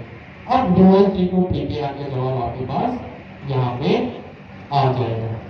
ठीक है, अब आप एक काम करें, इस कोड को देखें, अपने पास इंप्लीमेंट करें, कुछ सवाल को पूछें। मेरी बात आप ये भी काम करें, 319 हो रहे, 3:30 तक 11 घंटे आपके पास आप ब्रेक करें, मुझे 3:20 हो गए, हम 3:30 बजे एग्जैक्ट दोबारा शुरू।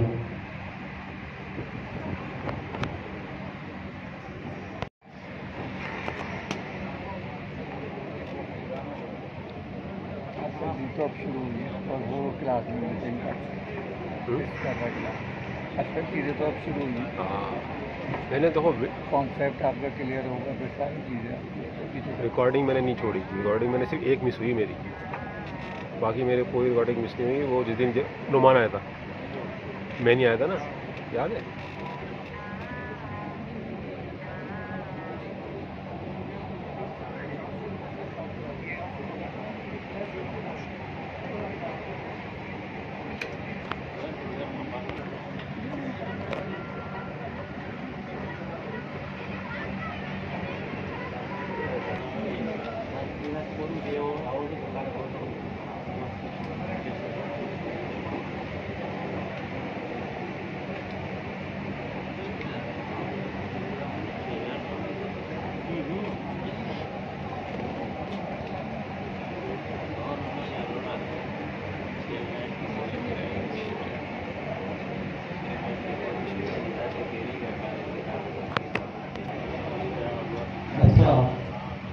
विजिबल है, जूम करूं?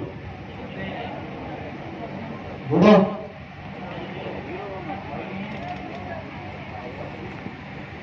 यार ठीक है, आवाज नहीं आ रही? ओके, अच्छा हमने क्या किया, अभी एक फंक्शन टूल बनाया, ठीक है। उसके लिए क्या होता है, फंक्शन टूल बेसिकली क्या होता है कि एलएलएम अपना टूल खुद कॉल करता है, ठीक है। हम उसे स्पेसिफिक टूल्स बना के दे देते हैं फंक्शन की सूरत में, और वो अपनी नीड को देखते हुए उसको खुद कॉल करता है, आपको कॉल करने की जरूरत नहीं है। अब सर ने ऑलरेडी आप लोगों को बता दिया कि हम कब टूल कॉल करते हैं, जब हमारे पास रियल टाइम डेटा हमें चाहिए हो, हमारे एलएलएम को रियल टाइम डेटा चाहिए हो, तब हम यूज करते हैं। या फिर हमारे पास कोई पर्सनलाइज डेटा, यानी कि आपके डेटाबेस के अंदर आपका कोई डेटा है, वो आपको चाहिए, आपका रेज्यूमे है, आपके सिस्टम के अंदर कोई फाइल है, कुछ भी है, तब हम क्या करेंगे, तब हम फंक्शन कॉल करेंगे। या फिर आपको लेट सपोज आपके सिस्टम के अंदर फिलहाल या आपके प्रोजेक्ट के अंदर फिलहाल 1+1 2 नहीं होता, 1+1 11 होता है, तो उस भी इम्प्लीमेंटेशन या कंप्यूटेशन के लिए आप क्या करेंगे, आप एक फंक्शन बना देंगे और उसको एज अ टूल एलएलएम या एजेंट को पास कर देंगे, ठीक है। अभी तक हमने ये देखा कि हमने एक यूएसबी टू पीकेआर एक फंक्शन बनाया, उसको अल्टरनेट करके डेकोरेटर दिया, किसका, फंक्शन टूल का, ठीक है। और उसके अंदर फिलहाल हार्ड कोडेड क्या रख दिया, today USB to PKR is 280, ठीक है। अब हमने क्या किया कि टूल्स के अंदर उस टूल को पास कर दिया। अब यहाँ पर जब टूल लिखा हुआ है और यहाँ पर हमने लिस्ट दी हुई है, तो इसका क्या मतलब हुआ, क्या मतलब हुआ, थोड़ी देर पहले सर ने बताया था,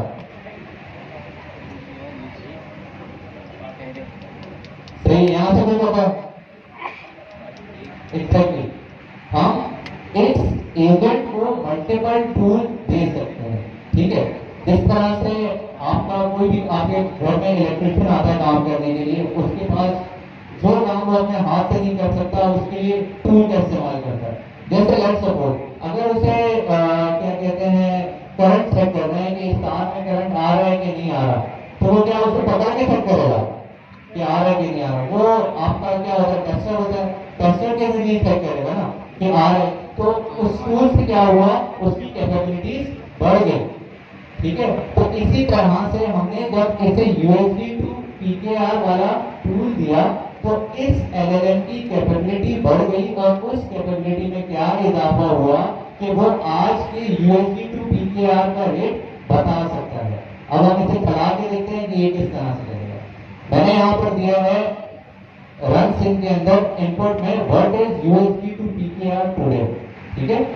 अब हम इसे चला के देखते हैं, स्क्रीन देखिए, आपको टर्मिनल दिख रहा है, ठीक है। UB name UB run dot PR,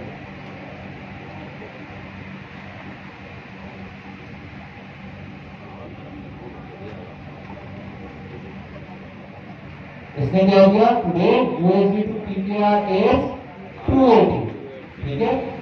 इसने क्यों दिया, क्योंकि हमने इसे यहां पर दिया हुआ था। अगर लेट सपोज हम क्या करते हैं, अभी सेम रहने देते हैं और इस टूल को कमेंट कर देते हैं, यानी कि अब इसके पास कोई टूल नहीं है। अब देखते हैं अब क्या आउटपुट आएगा,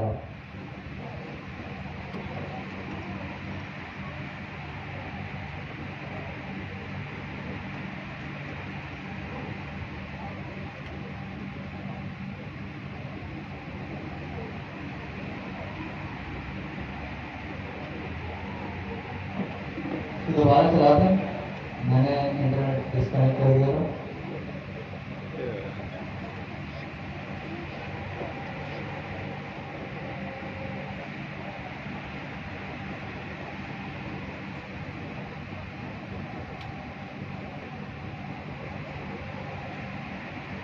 एक minute, I think internet disconnect कर दिया उन्होंने यार।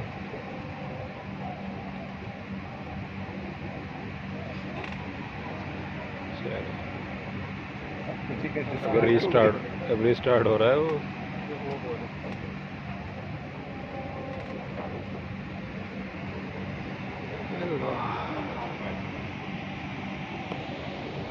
जब तक हम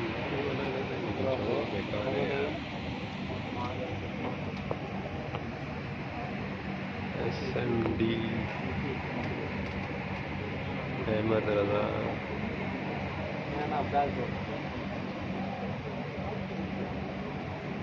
ठीक है, चलिए।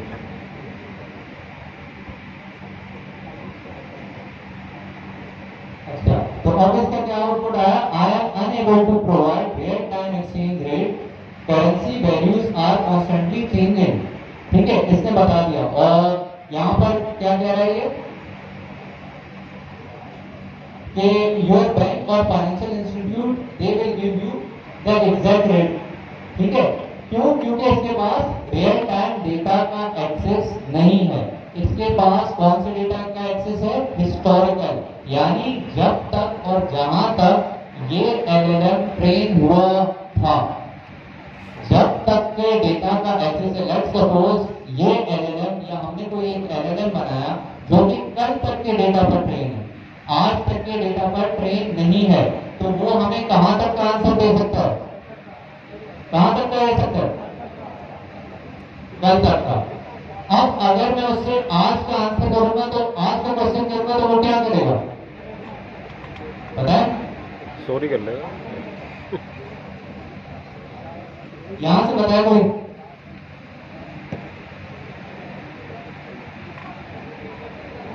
अगर मेरा एलएलएम है वो कल तक के डेटा पर ट्रेंड है और मैं उससे आज का कोई क्वेश्चन करूंगा तो वो क्या करेगा?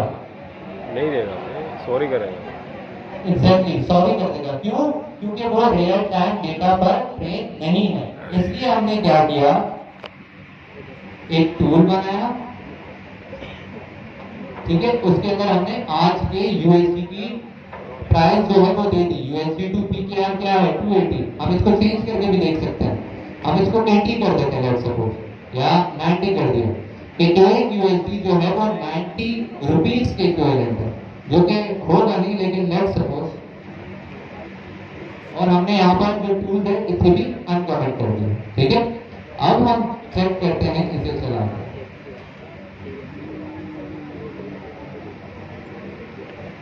इसने क्या किया? I am sorry ma'am, can not fulfill this request at that time. अच्छा, ये कभी कभी इश्यू आता है, हम इसको दोबारा चला के देखते हैं। इसने क्या किया? Today USD to PKR is 90। ठीक है, जो हमने इसे टूल दिया था वो इसने फुल इंटरनल कॉल किया। अब ये हुआ कैसे? सबसे पहले हमने एक सवाल किया हमारे एलएलएम से। ठीक है, अब मैं आपको शॉर्टकट में बताऊंगा, एजेंट्स और उसकी तरफ नहीं जाता, शॉर्टकट में बताता हूँ कि हमने एक सवाल किया अपना एलएलएम से। वो सवाल गया एलएलएम के पास। एलएलएम या एजेंट ने चेक किया क्या मेरे पास उसका आंसर है या नहीं। सही है, अब उसके पास उसका आंसर नहीं था तो उसने चेक किया क्या मेरे पास कोई ऐसा टूल है। टूल्स के अंदर अगर मेरे पास टूल्स हैं तो मेरे पास कोई ऐसा टूल है जो कि इस काबिल हो इस सवाल के आंसर करने का। ठीक है, उसने देखा हाँ मेरे पास टूल है। कौन सा? यूएसबी टू पीकेआर वाला। तो उसने इंटरनली खुद, हमने नहीं करवाया, उस एजेंट ने इंटरनली खुद उस टूल को कॉल किया और उसका आंसर उसे मिला today USB to PKR is 90। ठीक है, और उसने वो आंसर दिया एलएलएम को और एलएलएम ने वो आंसर दिया हमें। ठीक है, इतना समझ आया? कितने लोगों को समझ आया? ठीक है, शॉर्टकट। सबसे पहले आपका यूजर का इनपुट गया एलएलएम के पास या एजेंट के पास। एजेंट ने देखा कोई मेरे पास इसका आंसर है या नहीं है। उसने देखा कि मेरे पास इसका आंसर नहीं है, उसने अपने टूल्स पे चेक किया क्या मेरे पास इसको आंसर करने का कोई टूल मौजूद है। उसने देखा हाँ मेरे पास है, जिसका नाम है यूएसडी टू पीकेआर। उसने इंटरनल खुद उस टूल को कॉल जो भी आंसर था उसने दोबारा उस एजेंट को दिया और उस एजेंट ने जो भी आंसर बन रहा था वो हमें प्रोवाइड कर दिया। ठीक है, चलो अब हम क्या करते हैं, हम एक पैरामीटर वाला भी देख लेते हैं। यहाँ पर एक और फाइल बनाते हैं वेदर अपडेट की नाम से, weather.ts सॉरी py।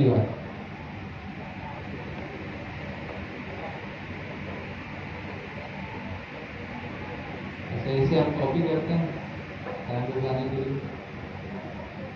अब हम क्या करते हैं,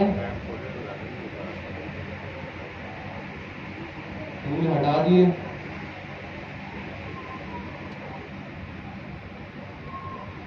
यहाँ पर हम क्वेश्चन चेंज करते हैं और उसे कहते हैं कि आज का वेदर कैसा है।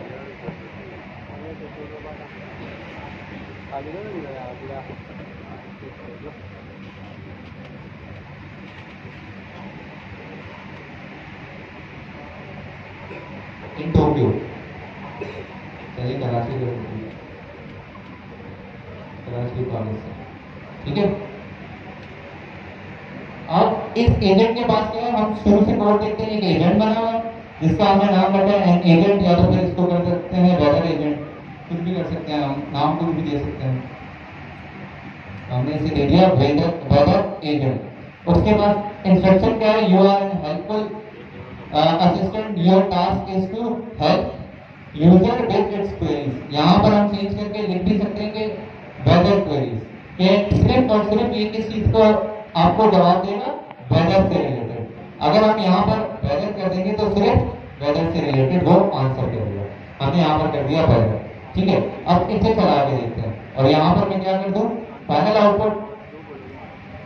ओके, हमने कर दिया फाइनल आउटपुट।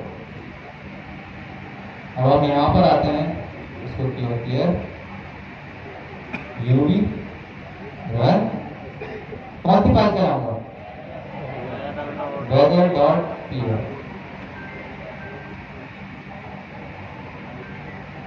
इसने क्या किया, टूल को ये क्या दिया इसने। एक काम करते हैं, इसके पूरे के पूरे रिजल्ट को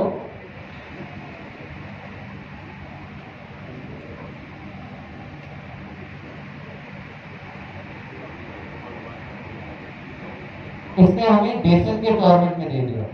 ठीक है, जेसन के फॉर्मेट में डेटा लाके दे दिया, लेकिन इसमें एक गौर करने की बात है, वो क्या है,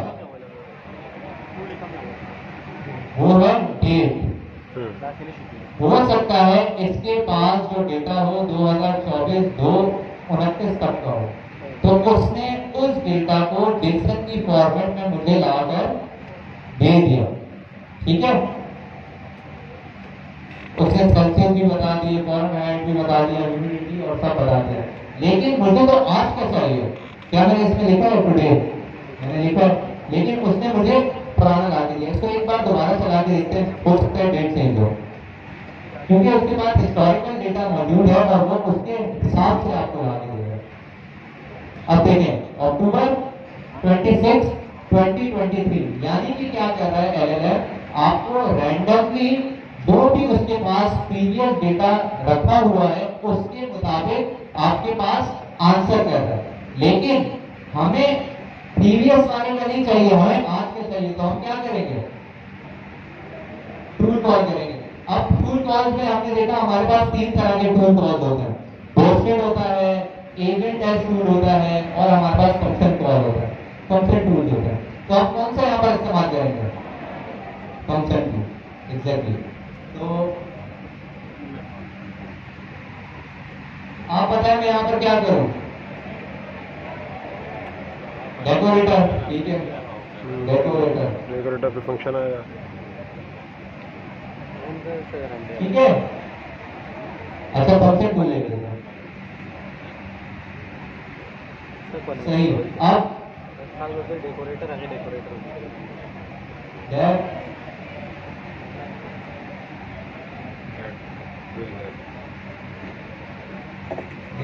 वेदर ट्रिप कर देते हैं। ठीक है, अब यहाँ पर रिटर्न की स्टेटमेंट लगा के डायरेक्ट दे देते हैं कि टुडे वेदर इज सनी। ठीक है, अब हम इसे चला के देखते हैं ये क्या आंसर करता है। Today weather governor house, today weather governor house. School में तो अभी वो कॉल नहीं किया। हाँ एग्जैक्टली, करंट नहीं करेगा ना। सोनी या जाग रहा कुछ लोग। ठीक है, यहाँ पर मैंने टूल भी दे दिया।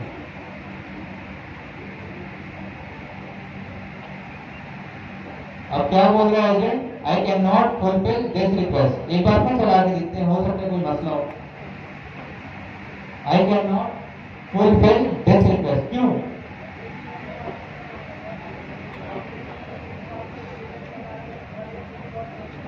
ठीक है, और कोई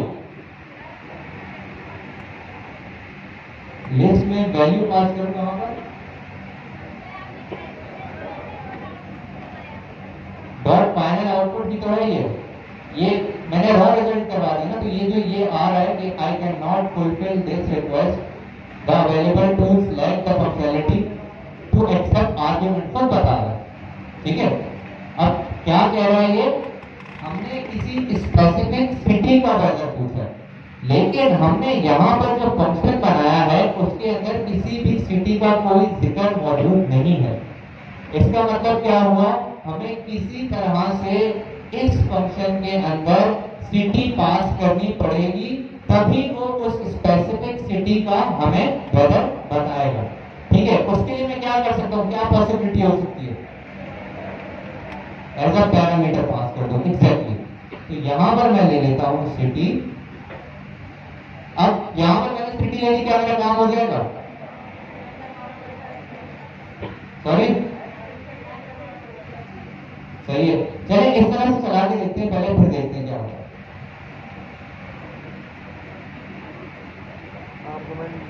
टुडे वेदर इज सनी इन कराची। अब यहां पर मैंने ऐसा कुछ भी नहीं लिखा था, लेकिन क्योंकि उस फंक्शन के पैरामीटर के अंदर मैंने खुद से सिटी लिख दिया, तो लास्ट टाइम वो इसको नहीं ले पा रहा था। क्यों?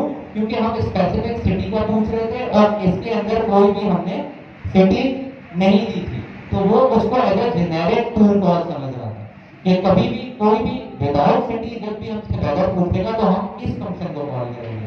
लेकिन जैसे ही मैंने इसके अंदर सिटी का पैरामीटर दे दिया, तो अब उसको एलएलएम को सरोकार इस चीज से नहीं है कि उसके अंदर क्या है, वो सिर्फ और सिर्फ उसकी डेफिनेशन देखेगा। ठीक है, क्योंकि मैंने इसके अंदर सिटी इस्तेमाल नहीं की, तो उसको उससे सरोकार नहीं है कि अंदर इस्तेमाल हो रही है या नहीं हो रही, उसको सिर्फ इस चीज से सरोकार है कि इसके अंदर सिटी दी हुई है। अब जब एलएलएम चला, सबसे पहले क्या हुआ, यूजर ने क्वेरी की। यूजर की क्वेरी क्या थी, what is today's weather in Karachi Pakistan. ठीक है, अब ये क्वेरी गई एजेंट के पास। एजेंट ने देखा क्या मेरे पास इसका आंसर है, नहीं था उसके पास, वो गया टूल के पास, टूल देखे उसने, तो टूल के अंदर उसको मिला गेट वेदर का टूल। ठीक है, अब उसके अंदर एक सिटी का पैरामीटर भी मौजूद था, तो उसने खुद से इसको कंसिडर करके कि इसके अंदर सिटी का पैरामीटर है और ये गेट वेदर का टूल है, तो इसे कॉल कर दिया और इसके अंदर जो भी स्ट्रिंग था उसने अपनी तरफ से उसको मॉडिफाई करके हमें ये दिखा दिया। आ गया टुडे वेदर इज सनी इन कराची। अब क्या है, दूसरे केस में क्या हो रहा था, इससे पहले जब हमने उसे सिटी का पैरामीटर प्रोवाइड नहीं किया था तो क्या हो रहा, तब क्या हुआ, आपने क्वेरी की what is today's weather in Karachi, specify कर दिया इन कराची। ठीक है, अब जब आपने स्पेसिफाई कर दिया इन कराची, तो वो गई कहाँ, वो जो आपका इनपुट था वो गया एजेंट के पास। एजेंट ने देखा मेरे पास इसका आंसर मौजूद नहीं है, उसने देखा टूल्स में। अब टूल्स के अंदर उसे मिला गेट वेदर, लेकिन उसके अंदर सिटी नहीं था। तो जब आपने स्पेसिफाई किया हुआ था कि सिटी मुझे चाहिए, तो उसने क्या आपको आंसर दिया, I can not fulfill this request, the available tool do not accept any arguments. उसने देखा कि एक टूल मौजूद है गेट वेदर का, लेकिन वो इतना कैपेबल नहीं है कि वो सिटी को भी ले सके, तो इसलिए उसने क्या किया कि उसको कॉल नहीं किया और हमें यहाँ पर बता दिया। अब हम क्या कर सकते हैं, यहाँ पर हमने सिटी ले लिया और इसको एफ स्ट्रिंग के जरिए यहाँ पर प्रोवाइड कर सकते हैं। टुडेज सिटी का नाम लिख दिया, तो अब ये इस सूरत में आ जाएगा, पहले इस तरह से आ रहा था। हम जिस तरह से चाहे इसे मैनिपुलेट कर सकते हैं, फंक्शन हमारे हाथ में है।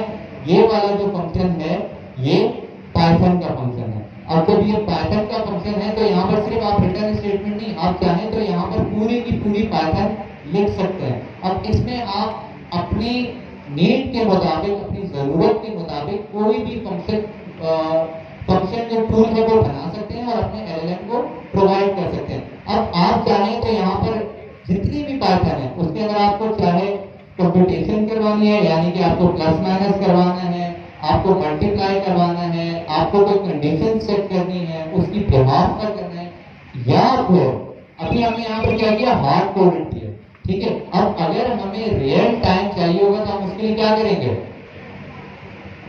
एग्जैक्टली हम यहाँ पर एपीआई कॉल करेंगे, या फिर हमें एपीआई कॉल करनी हो तो वो हम यहाँ पर करेंगे और एपीआई कॉल करके उसे बता देंगे कि ये आज का वेदर है, ठीक है।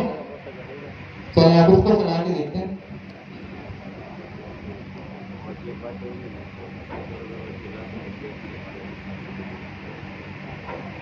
ठीक है, तो पहले क्या उसने आउटपुट दिया था, टुडेज वेदर इज सनी इन कराची। इन कराची उसने खुद से लगा दिया, देखा उसने कि वहां पर बिल्कुल एक जेनेरिक सा आउटपुट मिल रहा है, तो उसने खुद से यहाँ पर इन कराची लगा दिया। अब हमने वहां पर सिटी खुद से लगा दिया था कि इन कराची शुरू में वेदर इन कराची, तो उसने देखा कि उस आउटपुट के अंदर आपको सिटी मिली हुई है, तो उसने एग्जैक्टली वही स्ट्रिंग उठा के यहाँ पर प्रिंट करवा दिया। अच्छा,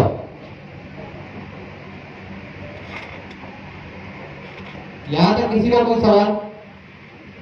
जी,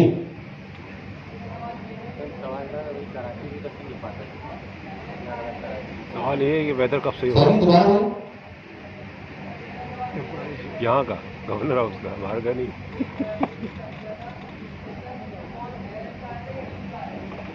एलएम का था, एलएम का जब उसने खुद इन कराची लगाया था, वो हुआ क्या, जब इन कराची उसने खुद लगाया ना, तो पहले तो टूल का आंसर आया, ठीक है, और उसने एलएलएम ने उसको मॉडिफाई करके खुद से इन कराची लगा दिया, क्योंकि हमने खुद से उस क्वेरी के अंदर स्पेसिफाई किया था कि इन कराची पाकिस्तान, ठीक है, तो वो उसने खुद से लगाया था, लेकिन उसके अंदर टूल का भी हाथ था, पहले टूल फिर उसके बाद एलएलएम, ठीक है।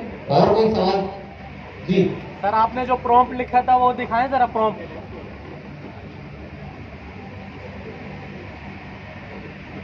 हाँ सही है, ठीक है।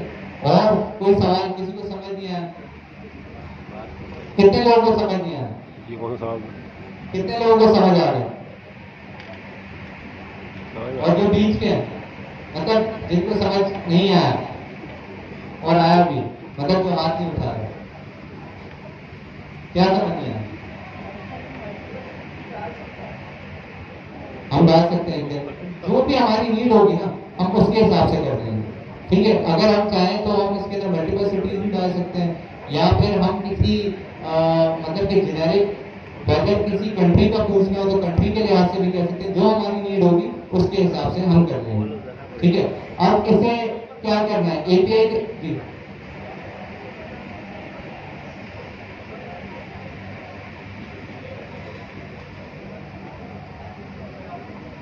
आपकी आवाज बहुत कम आ रही है। तस्वीर आ रही है, तस्वीर आ रही है।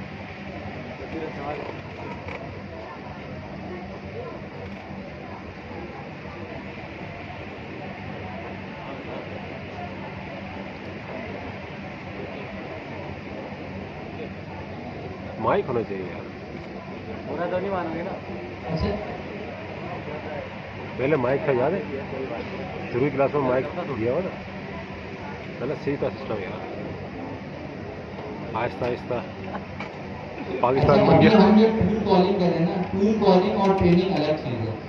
अच्छा, इनका सवाल ये है कि अगर हमारे पास कोई पर्सनलाइज डेटा हो पीडीएफ के अंदर या किसी भी सूरत के अंदर हमारे पास कोई पर्सनलाइज डेटा हो और उसको हम उसके मुताबिक एलएलएम अपना ट्रेन करना चाहें, तो वो टूल कॉल के जरिए कर सकते हैं या नहीं कर सकते? तो इसका जवाब है नो। क्यों? क्योंकि यहाँ पर हम एक कैपेबिलिटी बढ़ा रहे हैं, हम ट्रेन नहीं कर रहे हैं एलएलएम को। एलएलएम ऑलरेडी ट्रेंड है, वो उसी हिसाब से ही जवाब देगा। लेकिन चूंकि हमें अभी रियल टाइम डेटा चाहिए, तो उसके लिए हम क्या कर रहे हैं? टूल कॉल कर रहे हैं। टूल कॉल से हमें क्या मॉडल ट्रेन नहीं हो रहा, टूल कॉल से हमें रियल वर्ल्ड का डेटा मिल रहा है और वो रियल वर्ल्ड का डेटा एलएलएम के पास जाके वो अपने हिसाब से उसका आंसर बना के हमें आंसर कर देगा। तो ये करता है एलएलएम। हाँ, हम ये कर सकते हैं कि आप लेट सपोज ये कर सकते हैं कि आपके पास कोई पीडीएफ के अंदर या किसी भी एक्सेल फाइल के अंदर आपके पास कोई डेटा पड़ा है, ठीक है। अब वो डेटा आप एलएलएम को देना चाहते हैं। लेट सपोज यहाँ पर जैसे सर ने एक क्वेश्चन लिखा था कि टॉप 10 स्टूडेंट दे दें, ठीक है। अब उस शीट के अंदर स्कोर्स लिखे हुए हैं, उनकी अटेंडेंस लिखी हुई है, सारी की सारी चीजें हैं। तो आप उस एक्सेल फाइल को यहाँ पर इंपोर्ट कर सकते हैं इस फंक्शन के अंदर और उसका डेटा जो है एलएलएम को पास कर सकते हैं। अब एलएलएम खुद उस डेटा को देखकर आंसर आपको कर देगा, ठीक है। लेकिन ये कभी भी ये जो चीज है ये एलएलएम को ट्रेन करना नहीं हुआ। ट्रेन करना क्या होता है कि अगर आपका एलएलएम उस मुताबिक बन जाए, यानी कि लेट सपोज मैं उसको सिर्फ और सिर्फ गवर्नर हाउस के डेटा के ऊपर ट्रेन कर दूं, तो मेरा एलएलएम सिर्फ और सिर्फ गवर्नर हाउस से रिलेटेड ही जवाब देगा, ठीक है। ट्रेनिंग एक अलग चीज है, अभी जो हम कॉन्सेप्ट पढ़ रहे हैं वो एक अलग चीज है, ठीक है जी।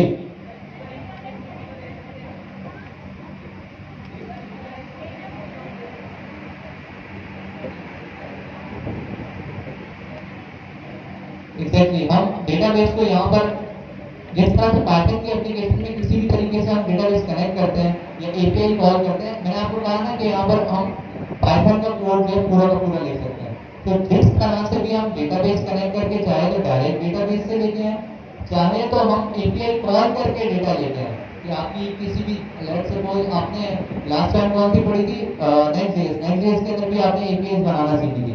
आपने एपीआई बनाई हुई है नेक्स्ट.जेएस के अंदर या होस्टेड है नहीं है कहीं पर भी पड़ी हुई, अब आप उसको कॉल करना चाहते हैं तो आप इस फंक्शन के अंदर उसको कॉल करके उससे डेटा लेके आप जो भी काम आपको करना है आप कर सकते हैं। तो वो आपका रियल टाइम डेटा होगा, ठीक है। और आप चाहें तो डेटाबेस कॉल डायरेक्ट यहाँ पर भी कर सकते हैं।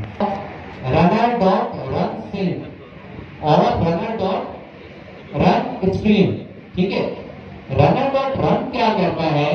एसिंक्रोनस चलाता है। एसिंक्रोनस याद है सबको कॉन्सेप्ट, ठीक है। वो एसिंक्रोनस चलाता है, यानी कि वो आपकी नेक्स्ट कॉल का वेट नहीं करेगा। अब हम वेट करवाने के लिए उसके अंदर फिर एसिंक का वेट लगाते हैं। अब अगर हमें एसिंक का वेट वाला सिस्टम करना है तो उससे भी हम बिल्कुल कर सकते हैं। रन सिंक क्या करता है? रन सिंक आपका स्टेप सिंक्रोनाइज चलाता है, step by step, line by line. एक लाइन चलेगी फिर दूसरी लाइन चलेगी फिर तीसरी लाइन चलेगी, यानी कि मेरा इससे नीचे तक प्रिंट जब तक नहीं आएगा जब तक ये वाली लाइन नंबर 20 जो है वो नहीं चल जाएगी, ठीक है। और फिर उसके बाद ये प्रिंट स्टेटमेंट आएगी। लेकिन अगर यहाँ पर मैं runner.run लगा दूं और अवेट ना लगाऊं तो यहाँ पर मुझे प्रोसेस या कुछ इस तरह की कोई चीज मिलेगी, ठीक है। आउटपुट नहीं मिलेगा, उसके लिए मुझे एसिंक का वेट लगाना पड़ेगा। हम चाहे तो कर सकते हैं एसिंक का वेट से भी, लेकिन अभी फिलहाल हमने चीजों को जो है कॉम्प्लेक्स ना करते हुए डायरेक्ट रन सिंक से किया, ठीक है। और तीसरा हमारे पास है स्ट्रीमिंग। स्ट्रीमिंग क्या होती है? हमारी वैसी जनरल प्रोग्रामिंग के अंदर एक कॉन्सेप्ट होता है स्ट्रीमिंग का। स्ट्रीमिंग में क्या होता है कि आपके पास डेटा आता है चंक्स में। अब जब मैं कहता हूँ चंक, तो चंक से आपका क्या दिमाग में आता है? क्या चीज दिमाग में आती है? एग्जैक्टली, किसी ने कहा फ्रैगमेंट, किसी ने कहा स्टेप बाय स्टेप। तो अगर हम आसान भाषा और आसान उर्दू में कहें तो टुकड़ों में आता है हमारे पास डेटा। पूरा का पूरा डेटा हमारे पास एक साथ नहीं आता। आपने देखा है कि जब आप स्लाइड जीटीपी के ऊपर लिखते हैं कुछ तो वो आपको जनरेट करता हुआ लेके आ रहा होता है। तो एक तरह से वो भी स्ट्रीमिंग कर रहा है, मतलब कि वो पूरे के पूरे आउटपुट का वेट नहीं कर रहा, जो जो उसके पास आउटपुट आता जा रहा है वो आपको दिखाता जा रहा है। तो ये हो रही है एक तरह से स्ट्रीमिंग, यानी कि चंक्स में डेटा आ रहा है और आपका चंक्स में दिख रहा है। लेकिन फिलहाल अभी हमने उसे इम्प्लीमेंट नहीं किया। वो अगर हमें टाइम मिला तो हम आने आने वाले वक्त में रन स्क्रीन देखेंगे। ठीक है, चलें। अब हमारे पास क्या रहेगा, इसका कॉल करके देखनी है। यहाँ वाले क्या करें, एपीआई कॉल, हाँ सही बात। ठीक है, कर लो। तो अभी मेरे पास कोई वेदर की एपीआई है तो नहीं, सर्च कर लेते हैं।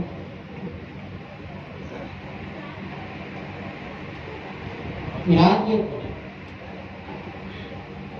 चलिए ईरान की अपडेट डायरेक्ट चैटजीपीटी से पूछेंगे, अभी अपने कॉन्टेक्स्ट पे जाते हैं। ईरान की अपडेट वैसे मैं अगर आपको डायरेक्ट बताऊं तो शायद मुनासिब नहीं है।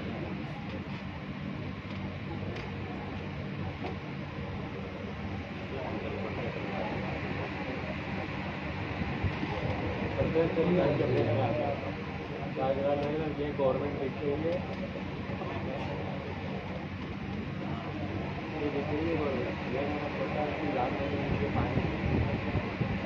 जेमिनी की तो हमने मॉडल यूज किया हुआ ना, तो उसकी एपीआई तो ऑलरेडी लगी हुई है, एपीआई की डिसएबल। ठीक है, अब हम उस एपीआई की बात कर रहे हैं। ये हो गई मॉडल की एपीआई, यानी कि जो मॉडल हमारे पास यूज हो रहा है ये है उसकी एपीआई की, ये एपीआई नहीं है। एपीआई की और एपीआई है आप डिफरेंस समझें। ठीक है, ये है एपीआई की, इसकी मदद से आपका जेमिनी जो है वो कनेक्ट होता है और आपका जेमिनी का मॉडल, जेमिनी का एलएलएम इस्तेमाल कर सकता है आपका एजेंट। एपीआई क्या चीज है जो कि हम कहां पर यूज करते थे, नेटजेएस के अंदर हम अपनी एपीआई बनाते थे और एपीआई कॉल करते थे और उसके अंदर हमारे पास डेटा आता था। ठीक है,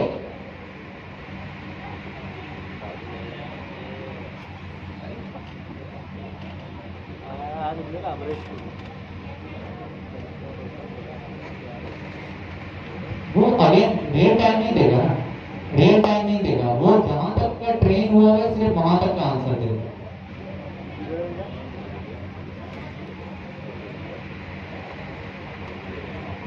अच्छा, इनका क्वेश्चन ये है कि अगर हम नॉर्मल जेमिनी या चैटजीपीटी से इस्तेमाल कर रहे होते हैं और उससे कुछ भी रियल टाइम का हम पूछते हैं तो वो तो आंसर कर देता है, लेकिन जब हम एलएलएम से या तो फिर हम स्पेसिफिक एजेंट से कर रहे हैं तो वो आंसर नहीं कर रहा है, या तो फिर वो आंसर नहीं कर रहा या तो वो हिस्टोरिकल आंसर कर रहा है। ठीक है, यही सवाल है ना आपका। तो उसका आंसर ये है कि वो इंटरनल, जब आप यहाँ पर चैटजीपीटी पे जाते हैं ना, चैटजीपीटी पे चले जाए या फिर आप उस पर चल जाए, देखिए अब मैं यहाँ पर पहले इनको समझा दूं, बात अपडेट कर रहा हूँ, आपको पता है। अब वो क्या कर रहा होता है, इंटरनली आपका वेब सर्च का टूल यूज कर रहा होता है, वेब सर्च के टूल के बाद। ठीक है, अब ये है, ये कहाँ पर चलेगा, ओपन एआई के सर्वर्स पर चलेगा। तो इसके लिए हमें क्या चाहिए, ओपन एपीआई की चाहिए और वो चाहिए पेड वाला वाले। तो जब हमारे पास वो होगा तब हम इसे यूज कर सकते हैं। अब जब हमारे पास नहीं है तो हमें टूल कॉल के जरिए चलाना पड़ेगा। या फिर ये जरूरी नहीं है कि ये तो एक ऐसा डेटा है ना, ये वेदर वाला एक ऐसा डेटा है जो कि इंटरनेट पे पब्लिकली अवेलेबल है, तो वो वेबसाइट के जरिए आ सकता है। लेकिन आपकी ऑर्गेनाइजेशन का अगर कोई इंटरनल डेटा है तो वो आपके एलएलएम के पास पब्लिकली अवेलेबल तो नहीं होगा, इंटरनेट पे अवेलेबल नहीं होगा। अगर आप उससे तब भी वो पूछेंगे तो वो आपको आंसर नहीं कर पाएगा। उसके लिए अगेन आपको क्या करना पड़ेगा, टूल कॉल, और उस टूल कॉल के अंदर आपको एपीआई कॉल करनी पड़ेगी। ठीक है, ये है आपको, ये है आपको।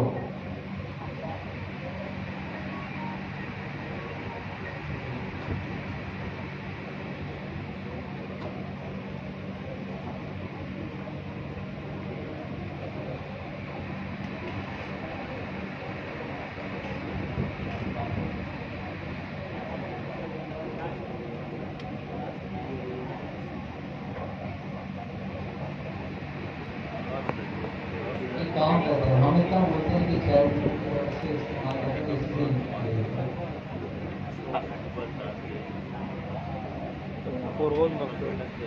और यहाँ पर टूल्स के अंदर वैसे तो वो वैसे भी सर्च करता है, लेकिन टूल के अंदर अगर मैं स्पेसिफाई कर दूंगा सर्च फॉर वेब तो वो स्पेसिफिकली अगर उसे नहीं भी करना होगा तो वो वेब से अभी सर्च करके लेके आएगा। ठीक है,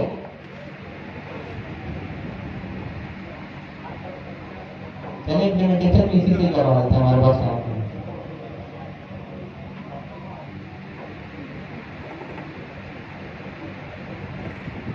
भाई ऐसा कौन सी रकात में होता है?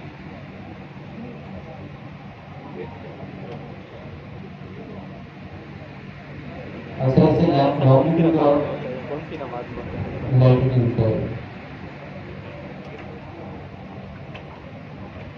अभी हम क्या कहते हैं कि आप फिर घर से ये कर लीजिएगा कि लॉन्गिट्यूड और लैटिट्यूड जो है वो एज अ पैरामीटर लेके उसे प्रोवाइड कर दीजिए। अभी फिलहाल कराची का जो लॉन्गिट्यूड और लैटिट्यूड है वो है ये प्रॉपर तरीका नहीं, लेकिन आपको सिर्फ मैं एपीआई कॉल करने का बता रहा हूँ, ठीक है, कि आप यहाँ पर किस तरह से एपीआई कॉल करेंगे।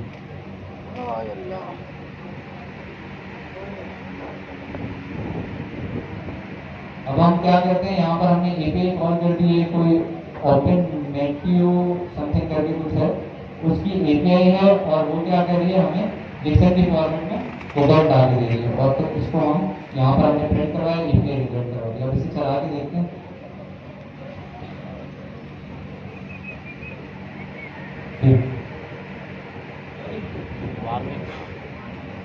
नहीं, इसमें फिलहाल जो रिक्वेस्ट वाला मॉड्यूल है ना, उसके अंदर जो गेट है वो एसिंक्रोनस होता है।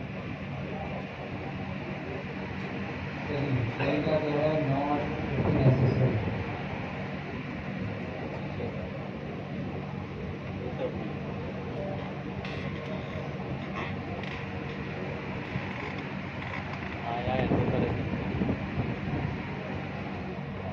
आया तो कर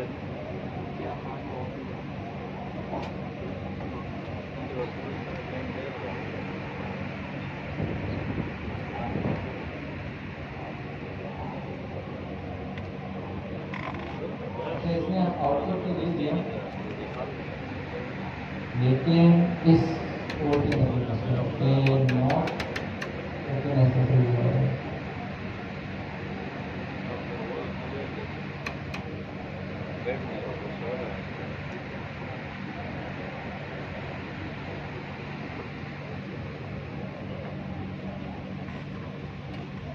अच्छा, ये दूसरा तरीका है, काफी सारे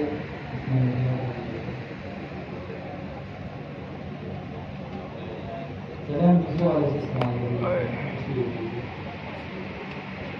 इसके अंदर क्या है, आपको इसमें फायदा ये है कि इसके अंदर आपको कौन किसको ले जाएंगे,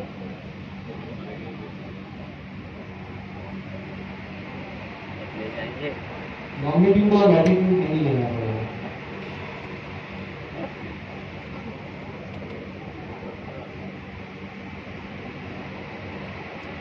यहाँ पर आप डायरेक्ट सेट भी डाल सकते हैं, लेकिन पहले इसे चला के देखते हैं कि आंसर क्या है, और फिर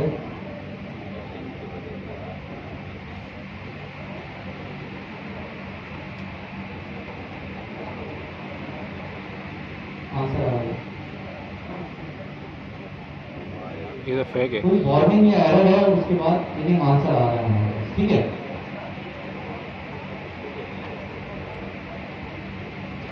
लेकिन मैं आपको सिर्फ फिलहाल एपीआई की इम्प्लीमेंटेशन बता रहा हूँ, हो सकता है ये वाली एपीआई जो है ये गलत आंसर देगी, ठीक है, लेकिन एपीआई की इम्प्लीमेंटेशन मैं आपको बता रहा हूँ कि फंक्शन के अंदर एपीआई की इम्प्लीमेंटेशन किस तरह से। अभी करंट वैल्यू तो काफी ज्यादा ही होगा, 30 ही होगा। 33 हाँ 33 होगा, सही है। हाँ तो ये शायद सही बता रहे हैं आपको, आसपास ही है, आसपास ही है। अच्छा, अब हम क्या करते हैं, हमारे पास यहाँ पर हमने देखा कि हमें आंसर मिल गया, ठीक है, तो हम क्या करते हैं कि इसको जेनेरिक बना देते हैं। महसूस होता है 40। यहाँ पर एफ स्ट्रिंग के जरिए जो भी हम सिटी का नाम देंगे उससे ये एपीआई कॉल करके ले आएगा, ठीक है। यहाँ पर मैंने देखा कि सिटी जा रही थी, तो यहाँ पर मैंने उसे सिटी जो पैरामीटर के अंदर आ रही थी वो प्रोवाइड कर दी। और हम क्या करेंगे कि आर डॉट टेक्स्ट के अंदर या हम एक काम करते हैं, इसे डायरेक्ट आर डॉट टेक्स्ट दे देते हैं। उसके अंदर हमारे पास क्या आ रहा है कि कराची में ये वेदर है। अब एलएलएम जो है वो खुद अपने हिसाब से इसे मॉडिफाई कर देगा। सिटी चेंज करके दे देगा। वैसे वो भी +30 दिखा रहा है, पहले इसे चला के ये सही चलेगा। ये बढ़ ही रहा है, वार्निंग हो गई 30, फिर 30 आ गई। ये क्या कह रहा है? I am sorry an error occurred, please pardon. Okay,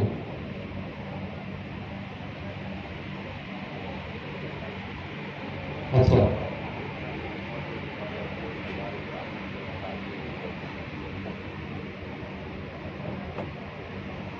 मेरे ख्याल से जो वार्निंग दे रहा है ना उसका मसला है।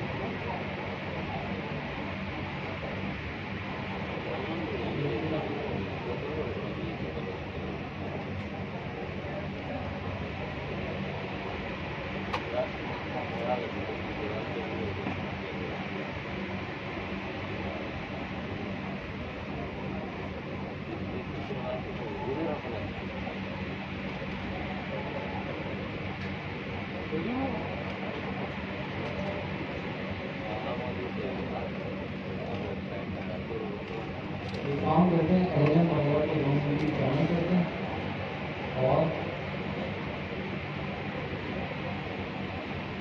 कुछ कैसे चला रहे हो? क्या मसला है?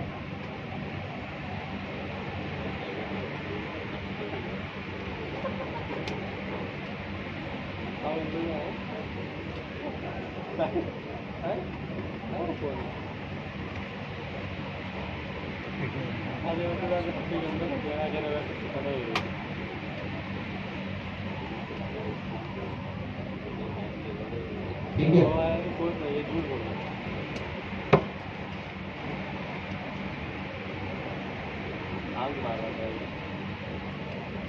ठीक है, इसमें क्या रहेगा?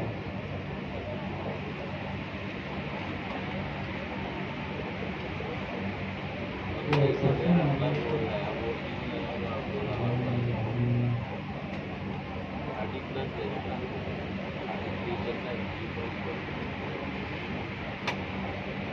ठीक है। तो यहाँ पर जो हमने जेसन लगाया था उसमें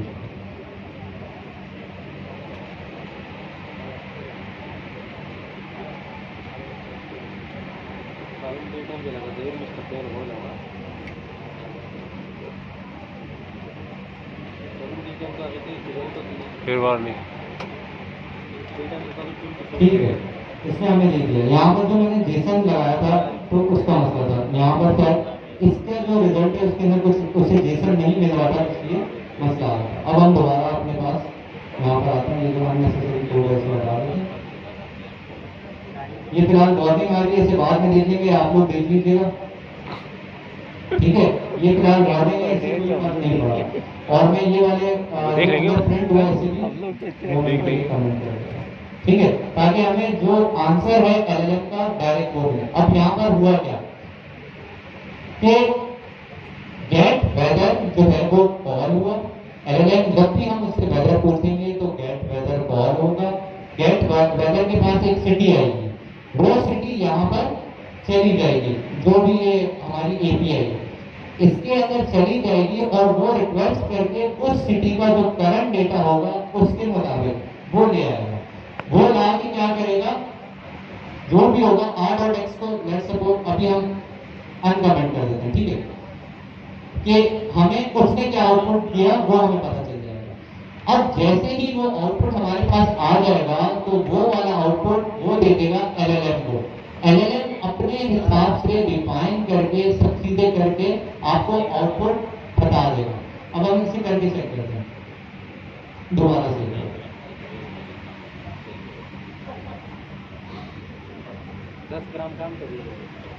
ठीक है, यहाँ पर ये वाला जो है कराची +30°, ये हमारा कहाँ से आया है कोई बता सकता है? ये वाला जो प्रिंट है ये कहाँ से आया है? एपीआई किसी फंक्शन से आया, डायरेक्ट आया है रिजल्ट के अंदर से? एपीआई इश्यू से नहीं आया। यहाँ पर देख के बताएं, ये वाला तो नहीं है। ठीक है, लेकिन इसने हमें आंसर क्या दिया? Today's weather in Karachi is 30 degree Celsius with clouds. ठीक है, इसने हमें आंसर खुद से मॉडिफाई करके दिया है। हालांकि वहां पर टूल बार का आंसर क्या था कि कराची का जो वेदर है उसने क्लाउड का एक इमोजी बनाया प्लस 30 डिग्री कर दिया। ठीक है, अब हुआ क्या? आपने सबसे पहले एक क्वेरी की, मैं अगेन रिपीट कर रहा हूं, what is today's weather in Karachi Pakistan. वो क्वेरी गई आपके किसके पास गई? एलएलएम या एजेंट के पास। ठीक है, अब क्या करेगा एलएलएम या एजेंट?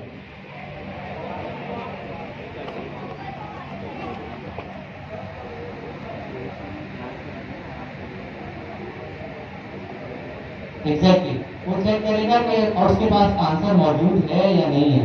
ठीक है, और उसके पास नहीं होगा, हिस्टोरिकल आंसर होगा, तो वो अपने टूल्स को चेक करेगा। उसने अपने टूल्स को चेक किया, टूल्स को चेक करने के बाद यहाँ पर उसे गेट वेदर मिल गया। अब जब उसने देखा कि गेट वेदर है तो उसने देखा हमारे जो क्वेरी है उसके अंदर सिटी भी था, उसने देखा इसके अंदर सिटी भी होगा, पैरामीटर मौजूद है, तो उसने कहा ये परफेक्ट है मेरे पास टूल, इसको मैं कॉल कर सकता हूँ। तो उसने इस टूल को कॉल किया।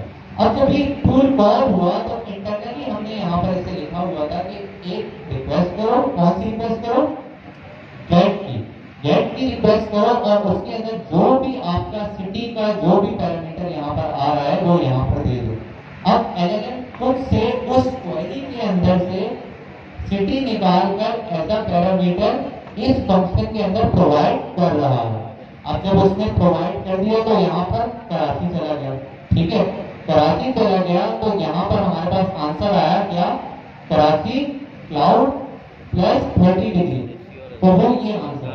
अब जब ये आंसर आ गया तो इस फंक्शन ने उस आंसर को रिटर्न किया। ये रिटर्न होकर गया एलएलएम के पास, और एलएलएम ने मॉडिफाई करके हमें ये वाला आंसर दे दिया। ठीक है, क्लियर है? कोई कंफ्यूजन? अच्छा, अब एक था कि यहाँ पर सिटी का नाम चेंज करके देखिए, कौन सी सिटी का नाम रखे? इस्लामाबाद। मेरे भी दिमाग में वही था और आप सब में वही था। ओके, इस्लामाबाद।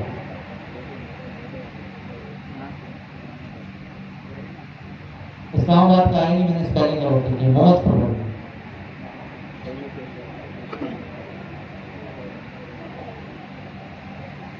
सही है।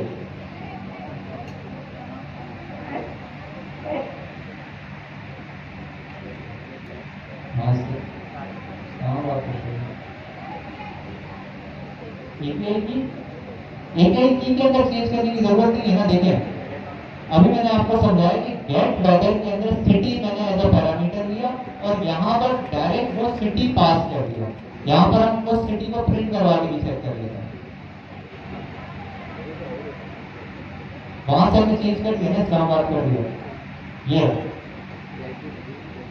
और यहाँ पर जो कराची लिखा हुआ था, जो इस एपीआई के अंदर कराची लिखा हुआ था, उसको मैंने एफ स्ट्रिंग के जरिए सिटी पास कर दिया, और यहाँ पर सिटी कर दिया, और इसको प्रिंट करके भी चेक कर देते हैं कि यहाँ पर वही सिटी आ रही है।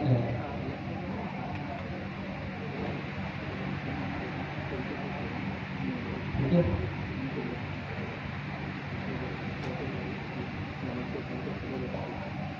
इसने फंक्शन कॉल है।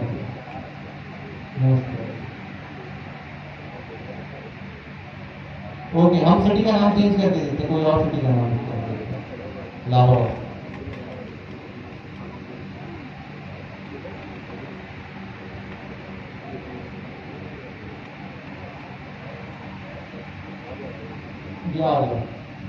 ये हमने जो करवाई थी इसके अंदर प्रिंट, ठीक है, सिटी जो हमने प्रिंट करवाई थी इस स्ट्रिंग के साथ, एलएलएम ने, जो मैं आपसे कह रहा था, एलएलएम ने खुद एज अ पैरामीटर उसे या एज अ आर्गुमेंट उसे पास कर दिया सिटी लाहौर। उसने इस जो हमारा ये वाला जो क्वेरी है इससे खुद रिकॉग्नाइज किया कि सिटी का नाम जो है लाहौर है, और उसने इस फंक्शन को एज अ पैरामीटर वो दे दिया, तभी यहाँ पर हमारे पास प्रिंट के अंदर आ गया। और यहाँ पर हमारे पास उसका जो आउटपुट था वो आया, और जो एलएलएम का आउटपुट है वो ये है कि today's weather in Lahore Pakistan is 29 degree Celsius with thunderstorms. ठीक है, इस्लामाबाद हो सकता है सिटी के अंदर कुछ मसला हो या एपी के अंदर नहीं। हम एक काम करते हैं, हम यहाँ पर सिटी जो है कराची पाकिस्तान से बाहर आके थोड़ा सा चेक करते हैं, बाहर आके चेक करते हैं थोड़ा पाकिस्तान से। टोक्यो जापान लिख दिया, टोक्यो तो लिख दिया, जापान लिख दिया। टोक्यो में +25 डिग्री, यानी कि हमारी एपीआई सही काम करेगी। इस्लामाबाद में कुछ एपीआई के अंदर हो या तो फिर उसके अंदर वो वाली सिटी सिटी डिफाइन नहीं है कुछ भी, लेकिन ये हमारा मसला नहीं है, एपीआई का मसला है, ठीक है। अब यहाँ पर हमारे पास टोक्यो जो है वो आ गया और यहाँ पर उसने क्या बताया कि today's weather in Tokyo is sunny with a temperature of 25 degree Celsius, ठीक है। अब आपने एक चीज नोट की, एलएलएम अपने मूड के हिसाब से चल रहा है। वो किस तरह से कि यहाँ पर एलएलएम आपको दे रहा था कहाँ गया, सेल्सियस विद थंडरस्टॉर्म, और यहाँ पर उसने किस तरह से आंसर दिया, is sunny with temperature of 25 degree Celsius. ये हमें क्या बता रहा है कि एलएलएम जो भी हमारा आंसर आता है वो एलएलएम के पास जाता है और उस वक्त एलएलएम जो है उसको रीप्लेस करता है अपने यूजर के मुताबिक, जो भी यूजर ने सवाल किया होता है उसके मुताबिक, और फिर यूजर को वो आउटपुट दिखा देता है, ठीक है जी।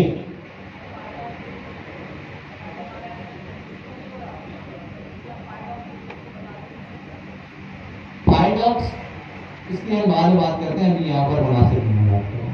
पैराडॉक्स वाली अभी बात करूंगा तो कंफ्यूजन होगी, ठीक है। अच्छा, तो ये हो गया। अब क्या करना है,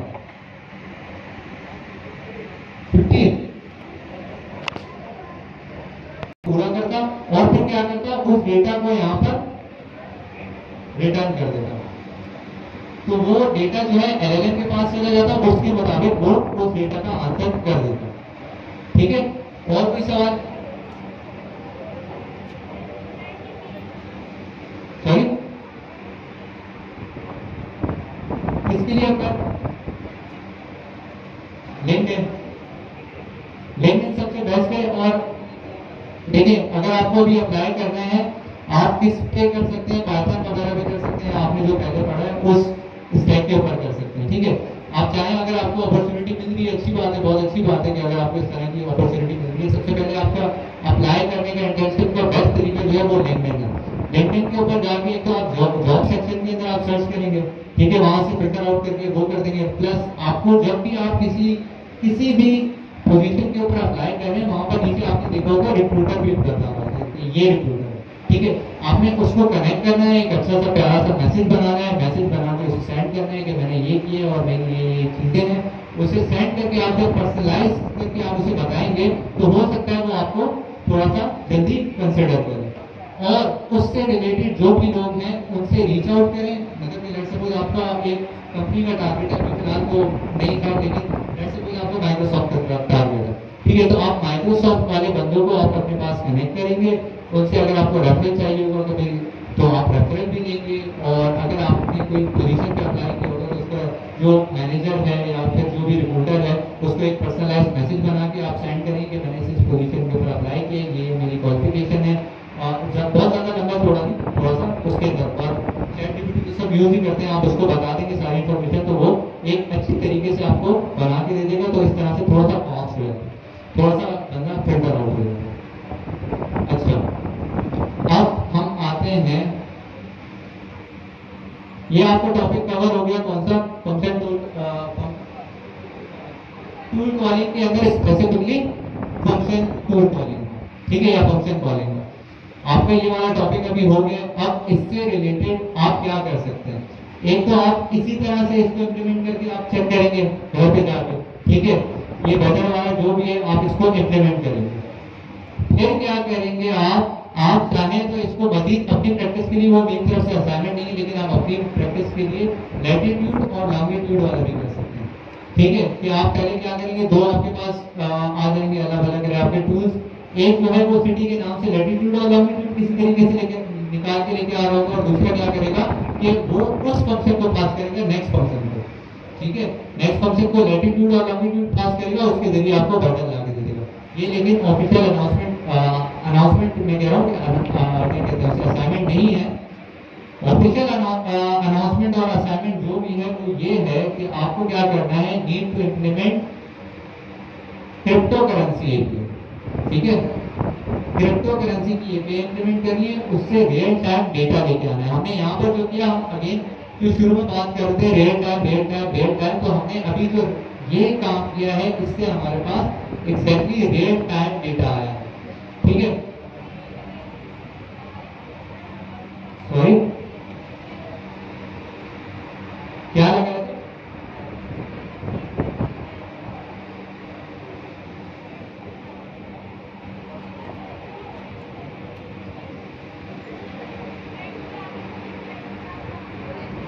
अच्छा, ये मैंने विजिबिलिटी के लिए लगाया। ये थोड़ा सा मेरी आदत है कि जब बहुत ज्यादा कोडिंग हो रही होती, बहुत ज्यादा वो होता है ना, तो उसके अंदर ढूंढना मुश्किल होता है, मतलब बहुत ज्यादा आउटपुट्स आ रहे होते हैं, तो उसके लिए आउटपुट को थोड़ा सा वाज़ेह करने के लिए ये लगाया। उसका कोई भी नहीं, ये सिर्फ प्रिंट स्टेटमेंट है, कुछ भी नहीं, इसको कमेंट कर दें।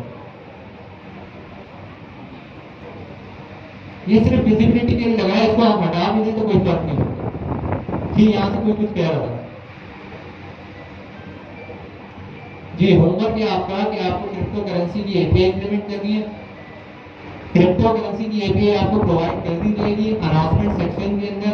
ठीक है, होमवर्क भी वहां पर आपको दोबारा वहां पर आपको अनाउंसमेंट सेक्शन के अंदर आ जाएगा, और प्लस आपकी एपीआई जो है वो भी आपको मिल जाएंगी। ठीक है, आप उस एपीआई को कॉल करते हुए क्या करेंगे, डेटा फैच करके आएंगे किसका, डिजिटल कॉइन्स का। ठीक है, और उसका जो भी करंट रेट होगा वो आपको प्रिंट करके बताना है। यानी कि एलएलएम के जरिए आप एक टूल कॉल करेंगे, टूल कॉल करके क्या करेंगे, फैच करके लेके आएंगे। फैच वाला तरीका मैंने आपको बता दिया, और ये आपका जो असाइनमेंट है ये रेपोजिटरी के अंदर भी आ जाएगा, अनाउंसमेंट सेक्शन के अंदर भी आ जाएगा, और ये जो आपका कोड है ये भी आपको रेपोजिटरी के अंदर मिल जाएगा। तो आपको काफी आसानी हो जाएगी। आपने करना क्या होगा कि यहाँ पर जो फंक्शन है इसे चेंज करना होगा और इसको इम्प्लीमेंट करना होगा अपनी क्रिप्टो करेंसी के लिहाज से। ठीक है, जब आप इसको अपने क्रिप्टो करेंसी के लिहाज से इम्प्लीमेंट कर देंगे और यहाँ पर जो आपका एजेंट है उसको बता देंगे कि आप क्रिप्टो करेंसी के एजेंट हो और आपको क्रिप्टो करेंसी के अलावा और किसी सवाल का जवाब नहीं देना, वो सब चीजें बता के आप जब इसे चलाएंगे तो आपका काम बड़ी आसानी से होगा। ठीक है, तो ये असाइनमेंट है। अगर किसी को कोई कंफ्यूजन कुछ पूछना है तो पूछ लें, वरना फिर हम क्लास वाइंड अप करें।